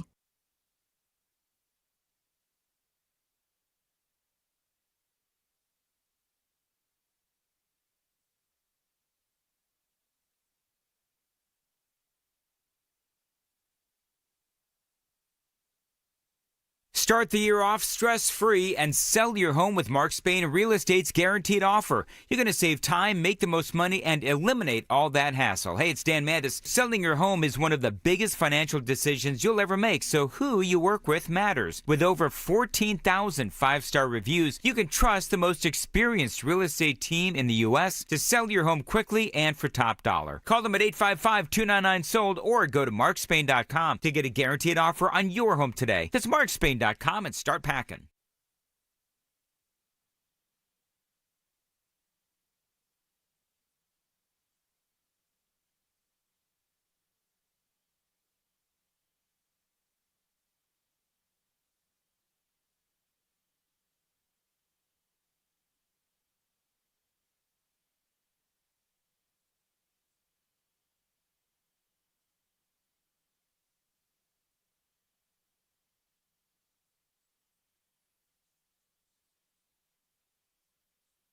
Goodlettsville, Louisville Highway remains blocked southbound under 65 due to an overturned vehicle. No problems on 40 or 24. No unusual delays on 440, 840 running accident-free. I'm Christy O'Brien. 7:59, Nashville's Morning News on Super Talk 99.7 WTN. All right, so have a lot more straight ahead. I am going to tell the story about how apparently here in the state of Tennessee, they're looking to expand the number of media outlets that can watch executions. I do, for whatever reason. I find this really interesting. So we're going to talk about that and a whole lot more, including the latest into the investigation into Ilhan Omar, how the state of Tennessee is doing with getting illegal aliens out of our state, and a whole lot more. It is Nashville's Morning News on Super Talk 99.7 WTN. WWTN, Hendersonville, Nashville. From the Busy Bee Plumbing, Heating, and Cooling Studios. And the Mark Spain Real Estate WTN Newsroom. Information fueled, opinion driven. This is Nashville's news and talk leader. Super Talk 99.7 WTN. With your top stories. Reverend Al Sharpton is expected to join the picket line of the historic New York City nurses' strike today, now in its second week. ABC's Phil Tate reports from the Upper East Side. We are now in day 8 of this historic nurses' strike. They want their demands to be met, but it appears that negotiations at the end of last week had completely collapsed. We'll have to see what happens next because there appears to be no end in sight. Over the weekend, nurses joined together in chorus, even in the snow, calling for those demands to be met. European allies are uniting against the U.S. as the president ups his pressure campaign to take Greenland. In a stunning move over the weekend, Trump responding to the deployment of allied forces to protect Greenland with the threat of new punishing tariffs. In London today, UK Prime Minister Keir Starmer said a trade war is in no one's interest. Alliances endure because they're built on respect and partnership, not pressure. That is why I said the use of tariffs against allies is completely wrong. Grok is under fire for generating sexualized and explicit images through its Imagine Image tool. The chatbot allowed users to alter photos of others, including requests to put people in revealing or inappropriate outfits. Governments around the world condemning the platform after the surge in these manipulated images. XAI has now blocked non-paying users from creating and editing images as the backlash grows. As the government cracks down on Minneapolis, attorneys for some of those detained tell us they're being denied their constitutional right to legal counsel. ABC's Matt Rivers in Minneapolis with more. 4 separate attorneys telling ABC News ICE denied their request to meet their clients inside the federal building after they were arrested. Attorney Robert Sicoli says he was denied access to his client as well. It is a violation of the constitutional rights. You have a right to an attorney, and just because they have a system set up that doesn't accommodate that, there's nothing in the Constitution that talks about accommodating the government. One lawyer saying ICE told them, if we let you see your clients, we would have to let all the attorneys see their clients, and imagine the chaos. While Los Angeles, New York, and Chicago are often labeled the hotbeds of crime, one community that rarely enters the conversation is Oklahoma City. But ABC's Jim Ryan tells us about an unusually violent weekend in the nation's heartland. Oklahoma City police are investigating a series of violent incidents that left 7 people dead in a 24-hour period that started Saturday night. In at least 2 of the incidents, the victim knew the suspect, including the case of a man who called police last night to say that he had stabbed his brother to death. The mayor last week was touting a dramatic 5% decline in Oklahoma City homicides in 2025. That's the latest news, traffic and weather up next. I'm Mason Fleming, WTN News.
All right, still dealing with that overturned vehicle over in the Goodlettsville area off Louisville Highway southbound under 65. And near the airport, got an accident reported by police off Murfreesboro Pike at Dell Parkway, causing some issues getting in there as well. I'm Mason Fleming.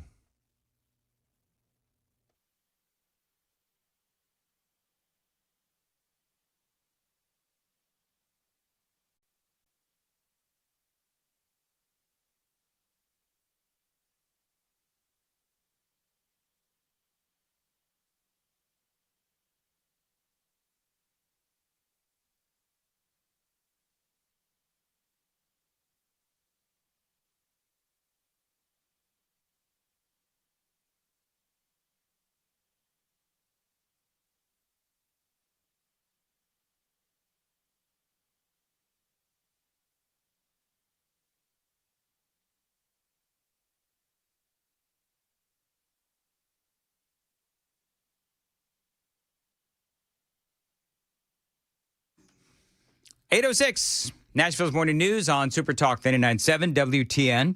Appreciate you being here, and welcome on in to a Monday, January 19th, MLK Day, Dolly Parton Day as well. Happy birthday to Dolly. And have you tried any of her products, by the way? Like her home good stuff? She's got like a pancake mix and a banana nut muffin mix. No. They're phenomenal. Is it? They call for like an absolute buttload of butter. Here's the problem, though, is that if I ate Dolly's food, my boobs would be as big as hers. What? I don't know. Honest. I'm a truth teller. I don't know if they'd be as firm. You know what? Not as supported. All right, you know what? Moving right along. The man does boobs. Dan boobs. Dan boobs. Dan boobs. Put it on a hashtag. Anyway, moving right along. Put that on a hat. Let's move. Let's seriously move on. Real quick, I was playing audio of Don Lemon. There's actually an audio bite that I have not played yet. And it was another interview that he did with one of these parishioners. If you're just joining us, I'm sorry. But bottom line is Don Lemon went into a church with a whole bunch of activists and basically served as their mouthpiece. And so he's getting just crucified online, which, as by the way, he should. And so he decided that and by the way, he's loving this. Don Lemon is absolutely loving all of this. And so he got online after the interviews. I've played you all the audio. If you missed it, I'm sorry. Go watch the 7 o'clock hour, download the podcast, whatever. So he got online and he wanted to defend himself. This is what he said. MAGA administration and the fake news MAGAs are losing their mind over something that's not even true. So let me just make it clear, because this assistant attorney general, I don't know, what's her name? It's something Hammett, Dillon or whatever. So just so we're clear, he's talking about Harmeet Dillon. He knows darn right well her name is Harmeet Dillon. So he is being just a petulant little you-know-what that he is. And because if he doesn't know who Harmeet Dillon is, then he's even less of a journalist than I thought that he was. So I had no affiliation to that organization. I didn't even know they were going to this church until we followed them there. We were there chronicling protests. Liar. In the previous segment, I played for you audio and showed you the video where he was interviewing the ringleader of all of this, one Nekima Armstrong, who was the leader of the protest that went into this church and interrupted a church service, screaming, "What ICE must go," or "Go ICE," or whatever it was.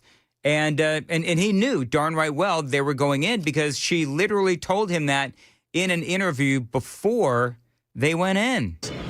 Once the protest started in the church, we did an act of journalism, which was report on it and talk to the people who were involved, which included the pastor, members of the church, and members of the organization.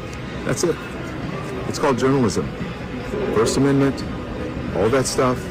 For all of you people who believe in the First Amendment, absolutist, there you go. So why don't you talk to the actual person who is in charge of the organization and whose idea it was to have the protests at the church, before you start blaming me for stuff for which you have no idea about. Thank you for your attention to this matter. I know when you're trying to run cover for a potential lawsuit when I see it.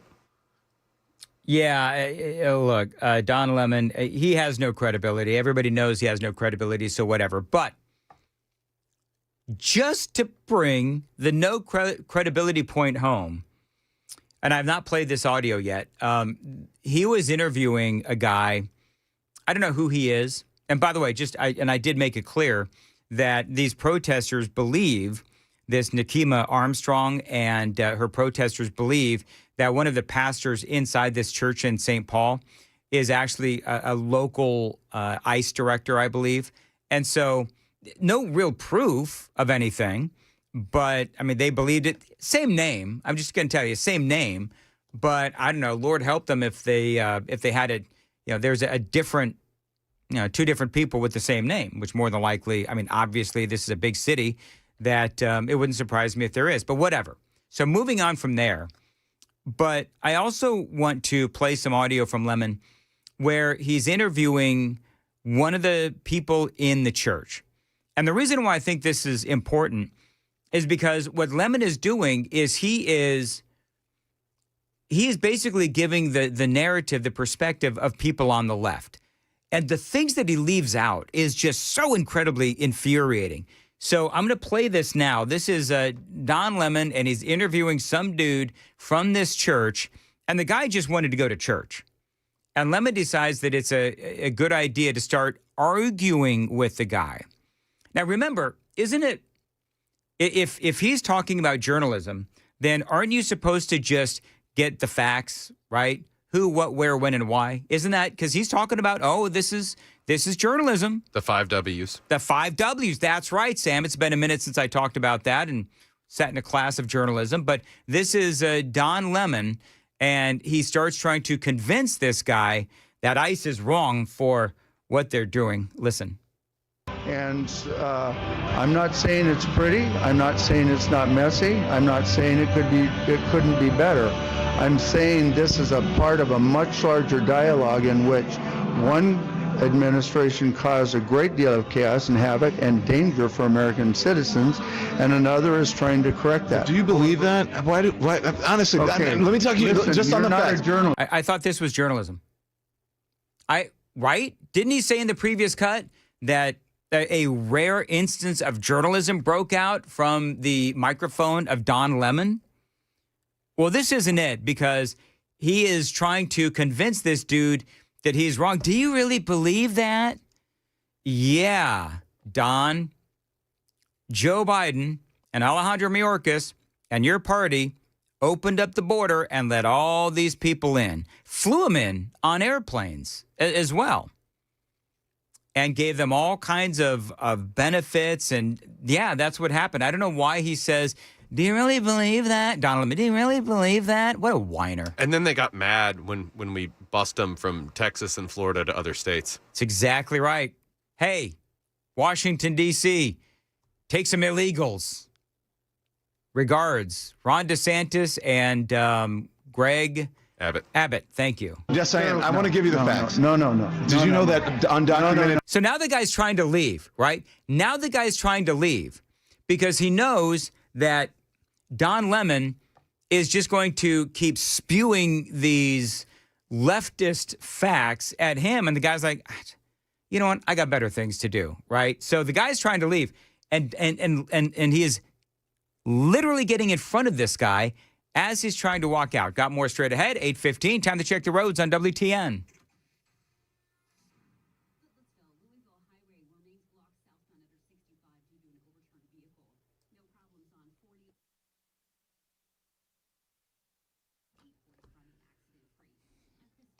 As far as your weather goes, breezy this morning. Otherwise, I have about 33. That's what I have, about 33, 34 degrees.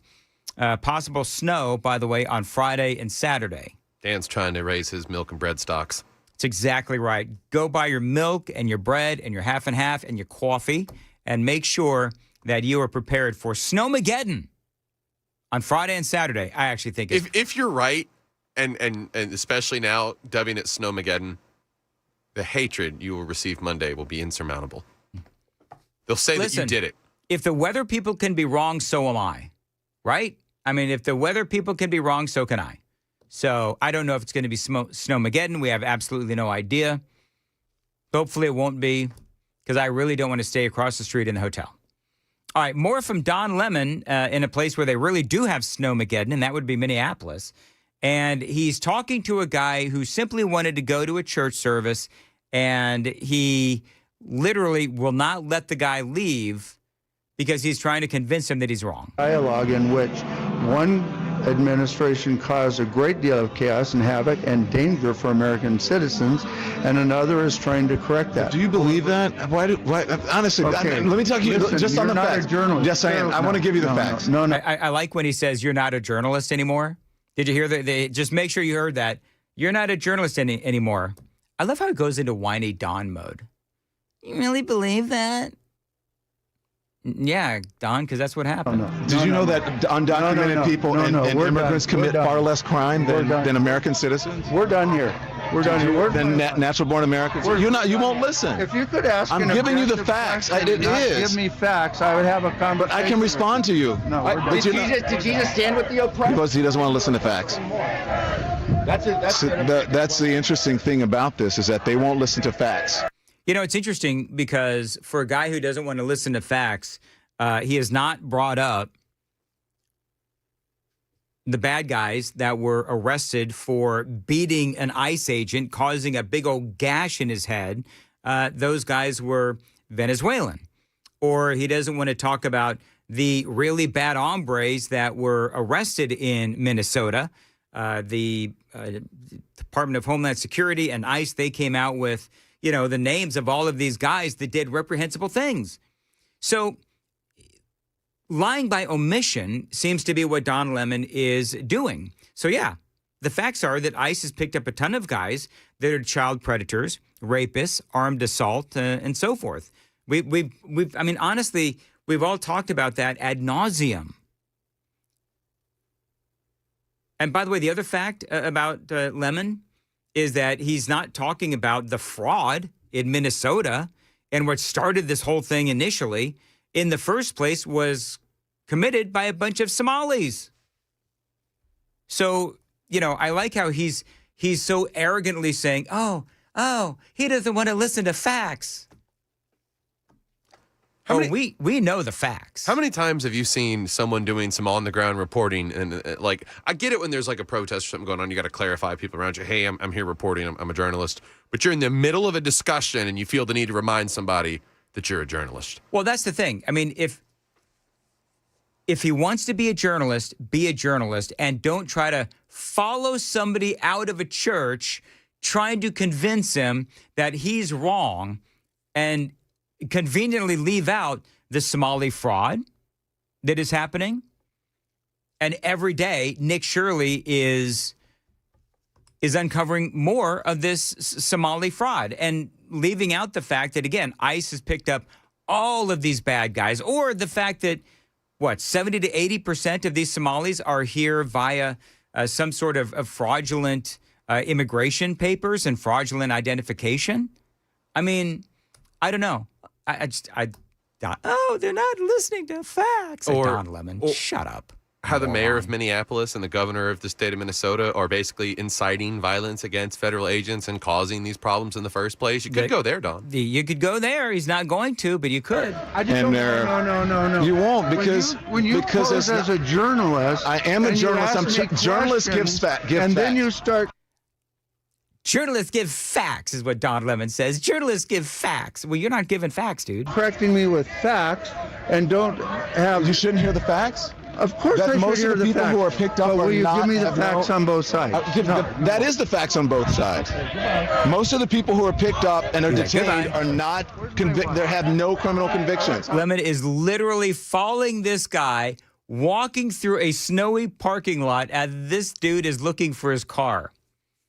I think he's actually desperate to have somebody talk to him. I wonder how miserable he must be to go on a date with.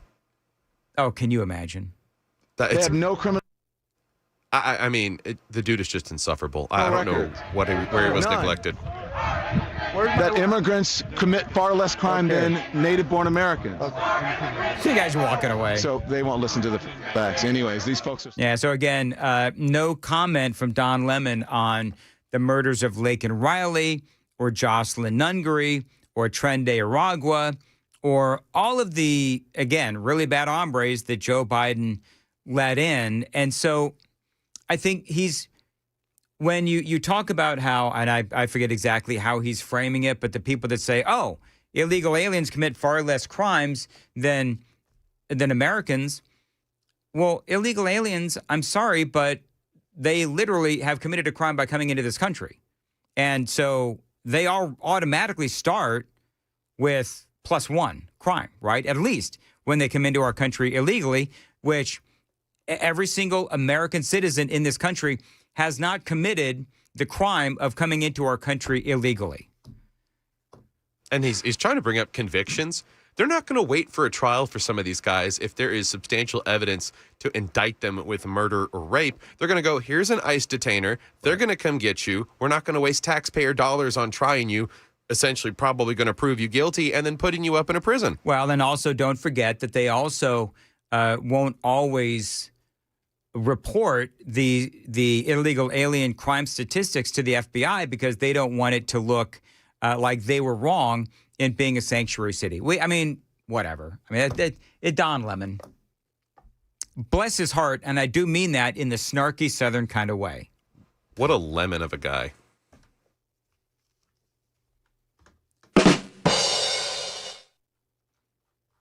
That really wasn't funny.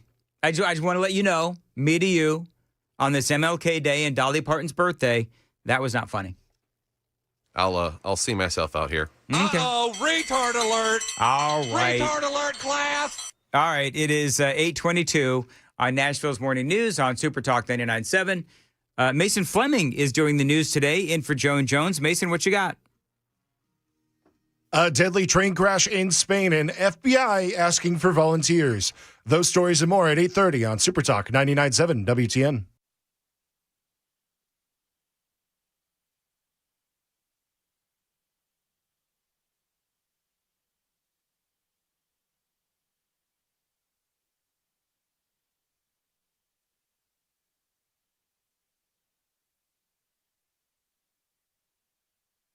Hey, it's Dan Mandison. You know, there's a lot of companies out there. Who do you know which ones to trust? Well, I'm here to tell you that I trusted United Structural Systems years ago with My Homes Foundation, and you should too. But listen, don't just listen to me. Listen to the over 30,000 satisfied customers that they have helped over the last 25 years. Now, January, of course, is a cold and wet month. We've already seen that, so you have to be on the lookout for moisture in your basement or crawl space. Now, if you find it, you have to get it taken care of quickly because, yes, it can turn into a serious problem very quickly. Now, you might have poor drainage, you might have small cracks in your foundation, but whatever the problem is, USS, they are going to find it and fix it.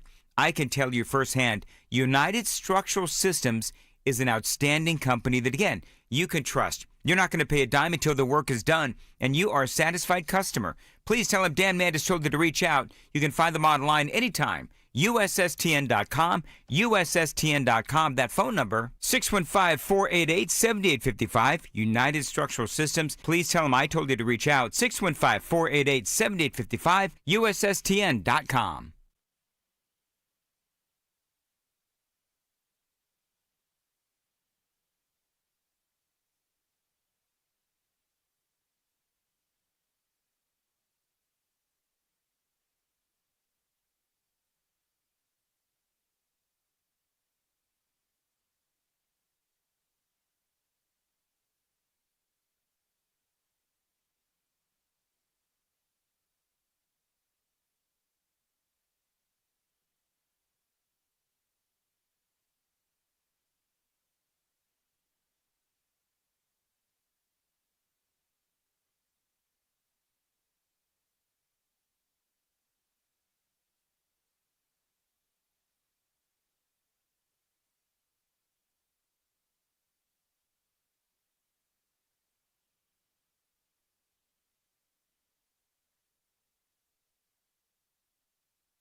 8:29, Nashville's Morning News, Super Talk, 99.7 WTN. Senate Majority Leader Jack Johnson here in the state of Tennessee put out a video on a Saturday of all days.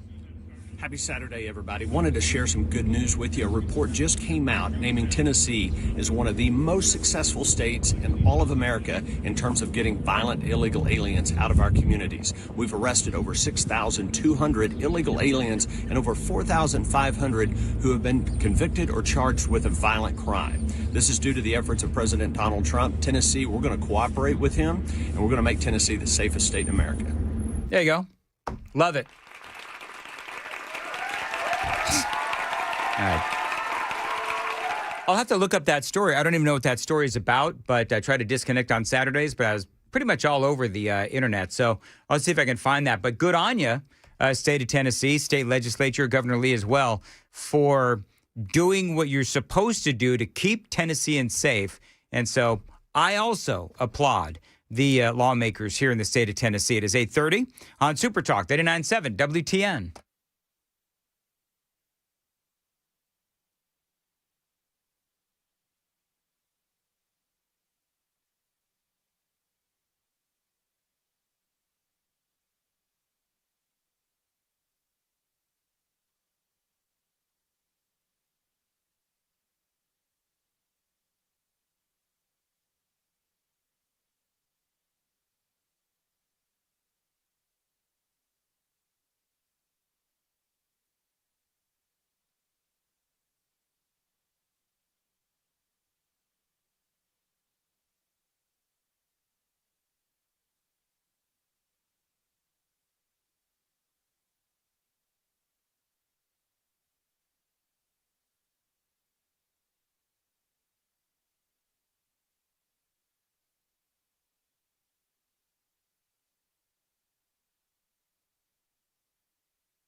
Hey everybody, Dan Mandis. New Year's is behind us, but now comes the hard part, sticking to those New Year's resolutions. Now, if you're like most people, you want to lose weight, trim a few inches off your belly and chest, look younger, and feel better in your own skin. But then the yeah but starts creeping in. Yeah, but where do I start? Yeah, but where do I find the time? Yeah, but how much is it going to cost? I think you get the idea. I know that you've said all this before. Every January feels the same. But this year, it doesn't have to, thanks to my friends at Contours.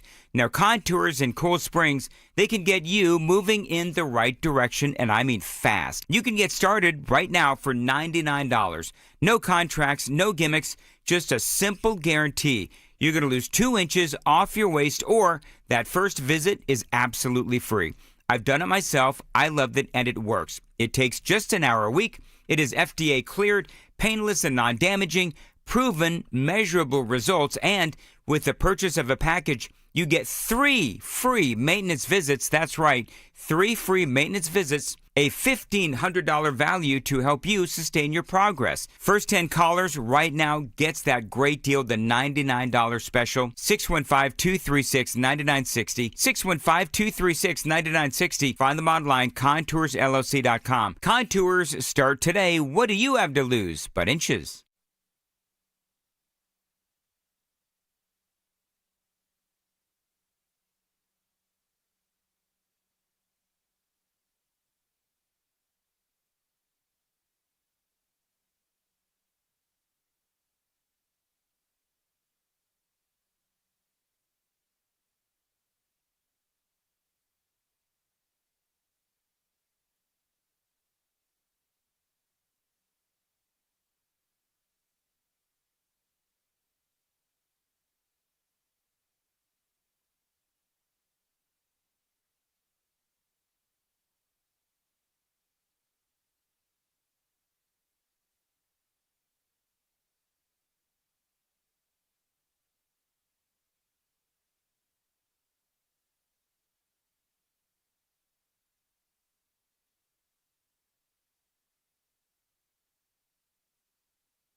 Roads have cleared up from those earlier accidents. The only one we're paying attention to right now is the one in Goodlettsville that is blocked on Louisville Highway southbound under 65 due to that crash with a truck stuck under the overpass. I'm Mason Fleming.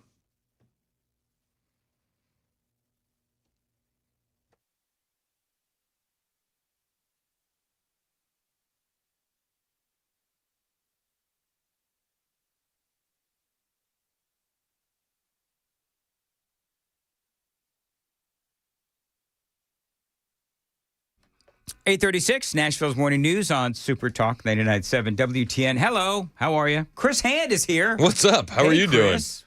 What's going on? doing? I'm good. Are you okay? Now, is it wrong to...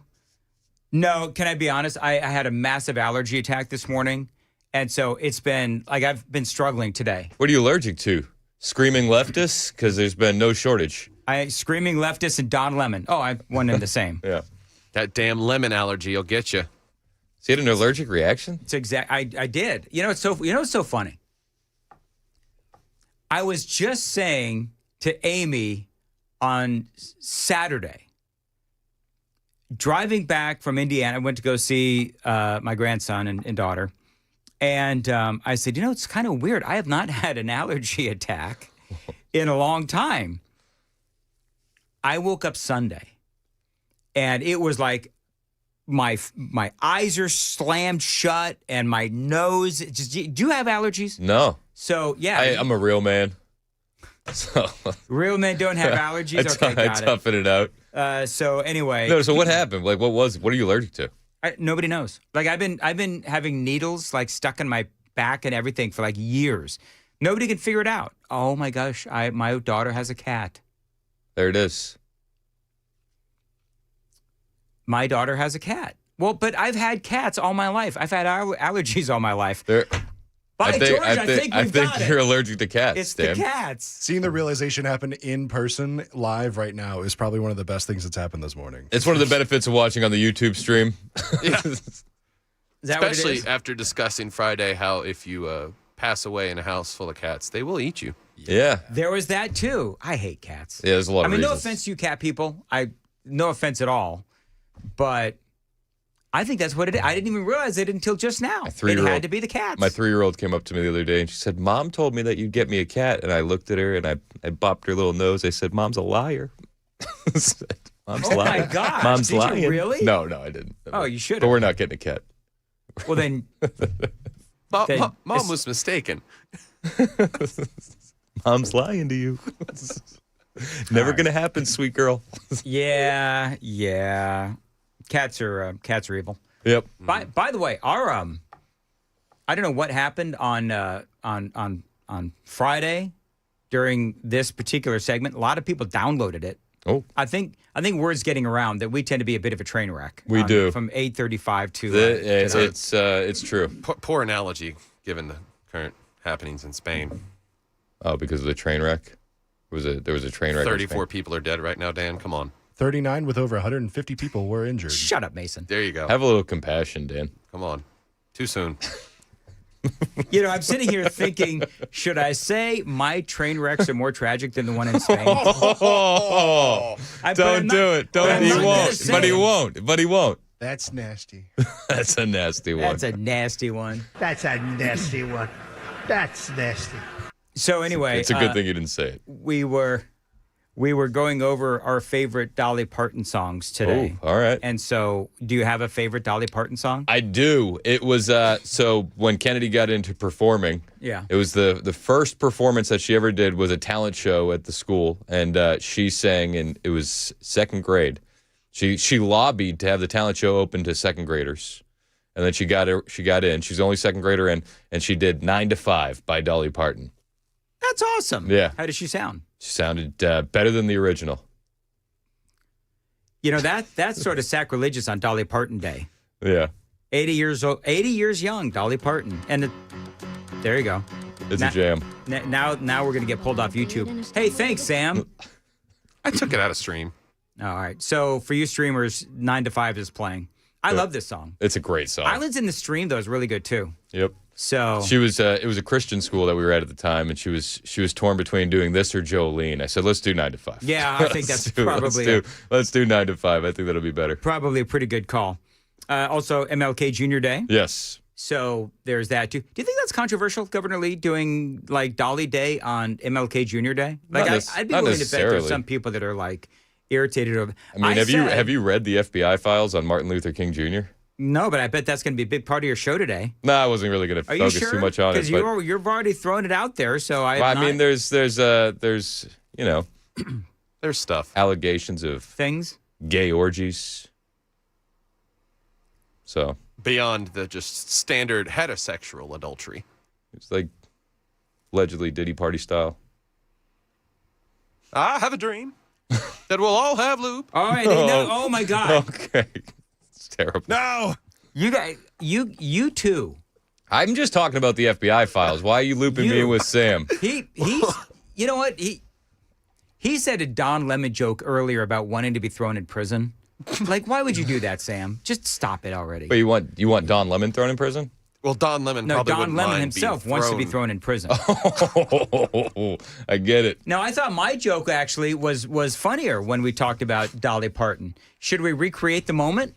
Let's do it. Because that doesn't happen very often. Are you talking about her baked good product line that might lead to a growth of Dan boobs? All right, so he took the line. Okay. So he's talking about the greatness of Dolly Parton's baked goods. And I said, well, if I eat Dolly Parton's baked goods, my boobs will be bigger than hers. Okay. See, that was fun. I guess it's probably funny the first time, funnier the first time. It's a little awkward. It feels a little awkward now. It feels a little bit more awkward than anything else. When it's organic, you know, unlike our boobs.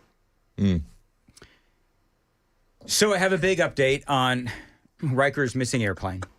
Oh, this is, I'm hearing this for the first time. So am I going to have to throw something at you? What?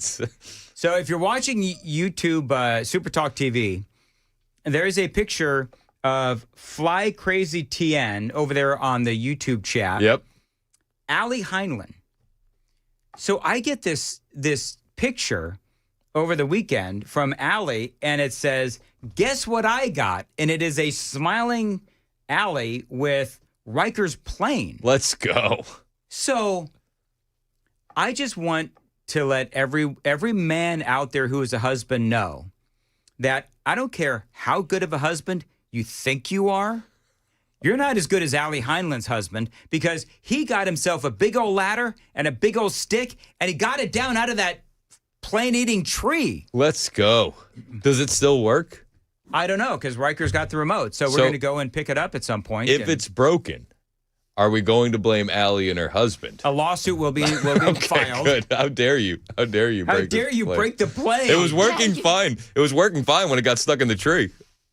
That's exactly right. No, so I don't think I can describe how high this was up in this tree. Like, it was way up there. I couldn't even throw a rock that high, which doesn't say much. You did attempt to throw a rock. I did attempt.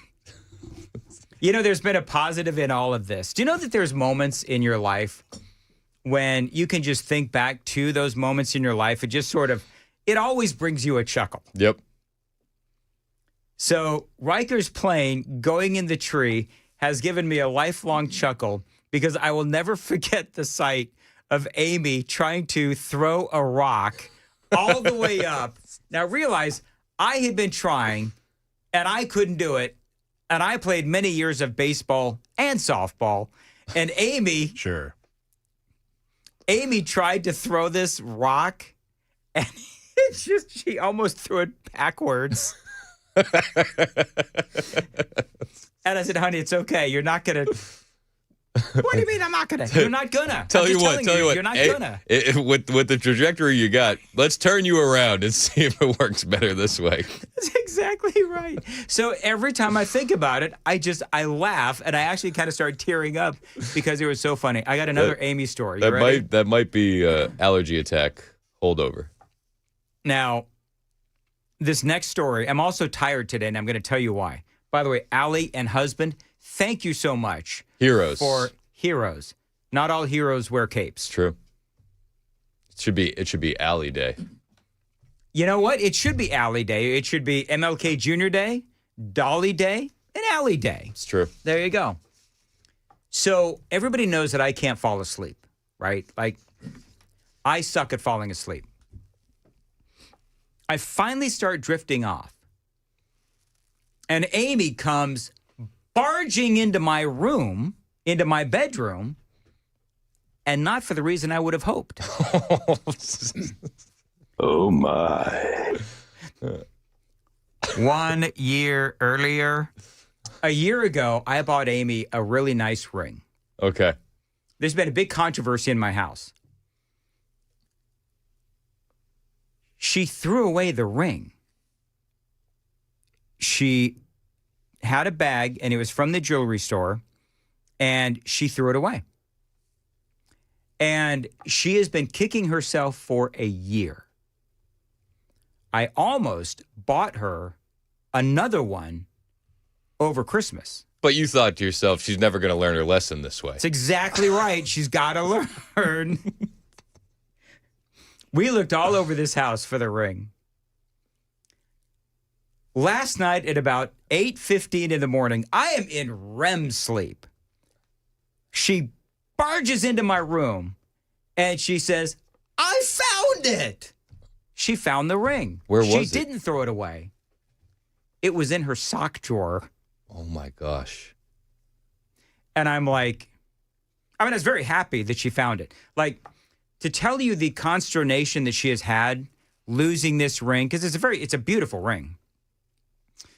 And I had long forgotten about it. I mean, I'm not one of those guys that's going to constantly remind her that she lost the ring. But but I'd forgotten about it, but she hadn't. And she found it in her sock drawer, which is really weird that she found it there. Did she hide anything else in the sock drawer? Do you know what joke I'm dying to say? Right next to my testic. Oh. But I'm not going to say that. Don't do it. I'm not going to do it. He won't. I'm not going to do it. You know better. Just like the other joke that I was going to say that I didn't. Don't. That's right. Joe Biden, correct for a change when he says, don't. Thank you. Hey, did you hear the news that it did turn out Josh Shapiro was too Jewish for Kamala Harris? I did not hear that. What's the story, Chris? Breitbart has the story. Apparently, Pennsylvania Governor Josh Shapiro alleges that the Kamala Harris staff questioned if he was an Israeli agent before picking him for VP. Democrat Governor Josh Shapiro. An Israeli agent? She literally asked him if she was a Israeli agent? Yeah. He said, don't you think that's a bit too on the nose? Democrat Governor Josh Shapiro has alleged that staffers for former Vice President Kamala Harris questioned whether he was a double agent of Israel when vetting him as a potential 2024 running mate. In his new memoir, Where We Keep the Light. What is with these titles? I don't know. It's a terrible, terrible title. Maybe he'll come on the show. We'll let him promote the book. Sure. The prominent Democrat governor alleged that the former vice president's vetting team scrutinized his views on Israel, mostly due to his being Jewish. You were right. Thank you. Thank you. Now, for the record, I did agree with you. This is true. So I was right too. He was way too Jewish, and he couldn't raise as much money via fraud as Tim Walz could. There was that too. On the fraud scale. Well, you see what Nick Shirley did, what he reported. He's like, the day that Tim Walz came on, there was like $35 million in donations from the Minnesota area. Yeah. Oh, no, I didn't see that. Weird. Coincidence. It's a lot of coincidences. Just a lot of, let's just, yeah. Isolated incident is what it was. Yep. Don't worry about it. Don't look into it. I got to, and I said this earlier, I got to say that Nick Shirley has the patience of Job. I heard you say that. Because when you are dealing with the things that he is dealing with and the threats that he's dealing with, and the guy that's like, you don't like us because we're Muslim. It's like, no, we don't like you because you're a ripoff. You're ripping off the American people.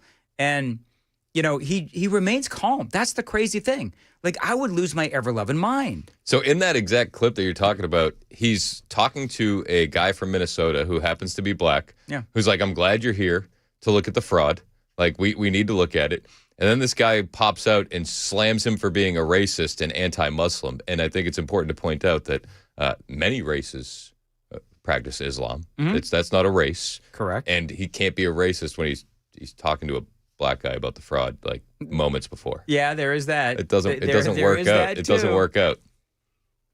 So they really pressed Shapiro about how Jewish he is. But when the DHS of Minnesota reached out to them and said, hey, Kamala campaign, there's a lot of suspicious activity going on here financially. They said, we welcome it. Bring us your fraudulent money. Well, he was America's dad. They weren't worried about it.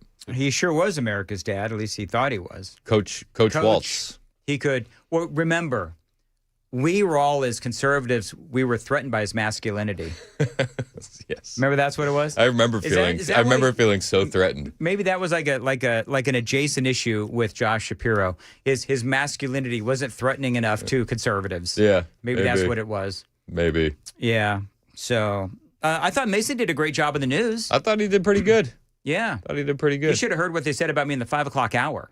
Were they roasting you? Yeah, they were, and I don't really. I'm going to be honest with you guys. It was a little hurtful. I didn't really understand why you said the things that you said about me. And if you want to know, go download the 5 o'clock hour and listen to it, or watch it on YouTube, because they came right out of the gate swinging, and I didn't understand why. They said that I was mean, and I'm critical of people all the time, which I don't even know what that means. We said you have the potential to be catty. That's all. Catty. Sounds like something a couple of jerks would say. Yeah, I had exactly the scars from the right. chair you threw at me, so it's okay. I didn't throw a chair at you. That's right. You can't pick it up. Mason knew he was coming in at a disadvantage already because he didn't have one of the Jay Harper Dan Mandis hats. Yes. So he knew that it would be hard to be accepted by Dan this morning. By the way, a funny Jay Harper moment. This was actually very funny, and I'm proud of myself. So I said on Facebook that we're going to be live today, MLK Day, because other stations or whatever might be taped. So I said we had a very special fill-in for Joan Jones. And so Jay Harper chimed in and said, well, you never called me special. And I said, well, Jay, we all know that you're special. It goes without saying. And I thought it was, okay, maybe it wasn't funny. I thought it was. I was waiting for the joke. You just said something nice to Jay. That's all. Yeah. You said, Jay, of course we think you're special. Unless you have a different definition of the word special. There it is. There is the joke. Okay. Long way around, wasn't it? Come on, man. I like how you say nice things about Jay Harper. You know what? I actually like Jay Harper a I lot. know. Actually, you know what? So now Jay sent me a link, and I was just kidding, Jay. Everybody loves Jay. Yeah. So Jay sends me a link to this hat company where I could get these hats. Because I've got 6 of them, and I've just been rotating them for years. And but I'm looking at all these hats. They got 8-panel hats that are plaid and stuff. I'm digging I think it's called Scully Hat Company, something like that. They're out of Boston. You probably know them. Probably. So yeah, I don't have a fortune, but if I did, I'd be spending it on these stupid hats. There you go. Amy's like, oh God. We're not going to be able to pay the mortgage. So you're going in on the hats. I said, you know what, honey? What we're going to do, we're going to hawk that ring you thought you lost and sell that. It's basically free money at this point. That's exactly right. That's found cash. It's exactly right. I could probably buy at least 30 hats with what we could get for her ring. Perfect. Yeah. Do it. Yeah. Do you think that'll fly? Boy, look at the time. It's time to go. Okay. All right, so it is Alley Day in the Mandis house. Yep. And it is Dolly Parton Day. I don't believe it's a coincidence that Murphy Show took off Dolly Parton Day today. He's off today? In observance of Dolly Parton Day. Yeah, Murphy Show took off. He also might be moving. There might be that too. Okay. How long are we going to allow this moving excuse to continue to percolate? Am I the only one who's thinking it? Yeah. The man's been moving now for about 6 weeks. Yeah, that's it. How long does it take? How long does it take? Well, it is called Murphy-Lago. It's pretty big. It's Mar-a-Lago. So he's got a lot of painting to do and carpets to clean. And, by the way, they used Zero Res to clean. So you can use that in your commercials. I will. You do that. I think we're done. All Are we right. done? All right, very good. What you got coming up? We're going to talk about what happened over the weekend in Minnesota. Conservatives were attacked. They were robbed. They were beaten. A church was invaded. We'll break you down all the latest coming out of Minnesota, don't you know? And Don Lemon is just an absolute... What a loser. What a... Did you see the clip where he's like outside the church after they invade and they're like, oh, look, that little boy's hugging his dad. It's a traumatic experience, but protests are supposed to be traumatic. I missed that part. What a nut. I've played way too much Don Lemon today, so I'm going to let you carry on the torch. I will. Very good. 8:56, Nashville's Morning News, Super Talk, 99.7 WTN.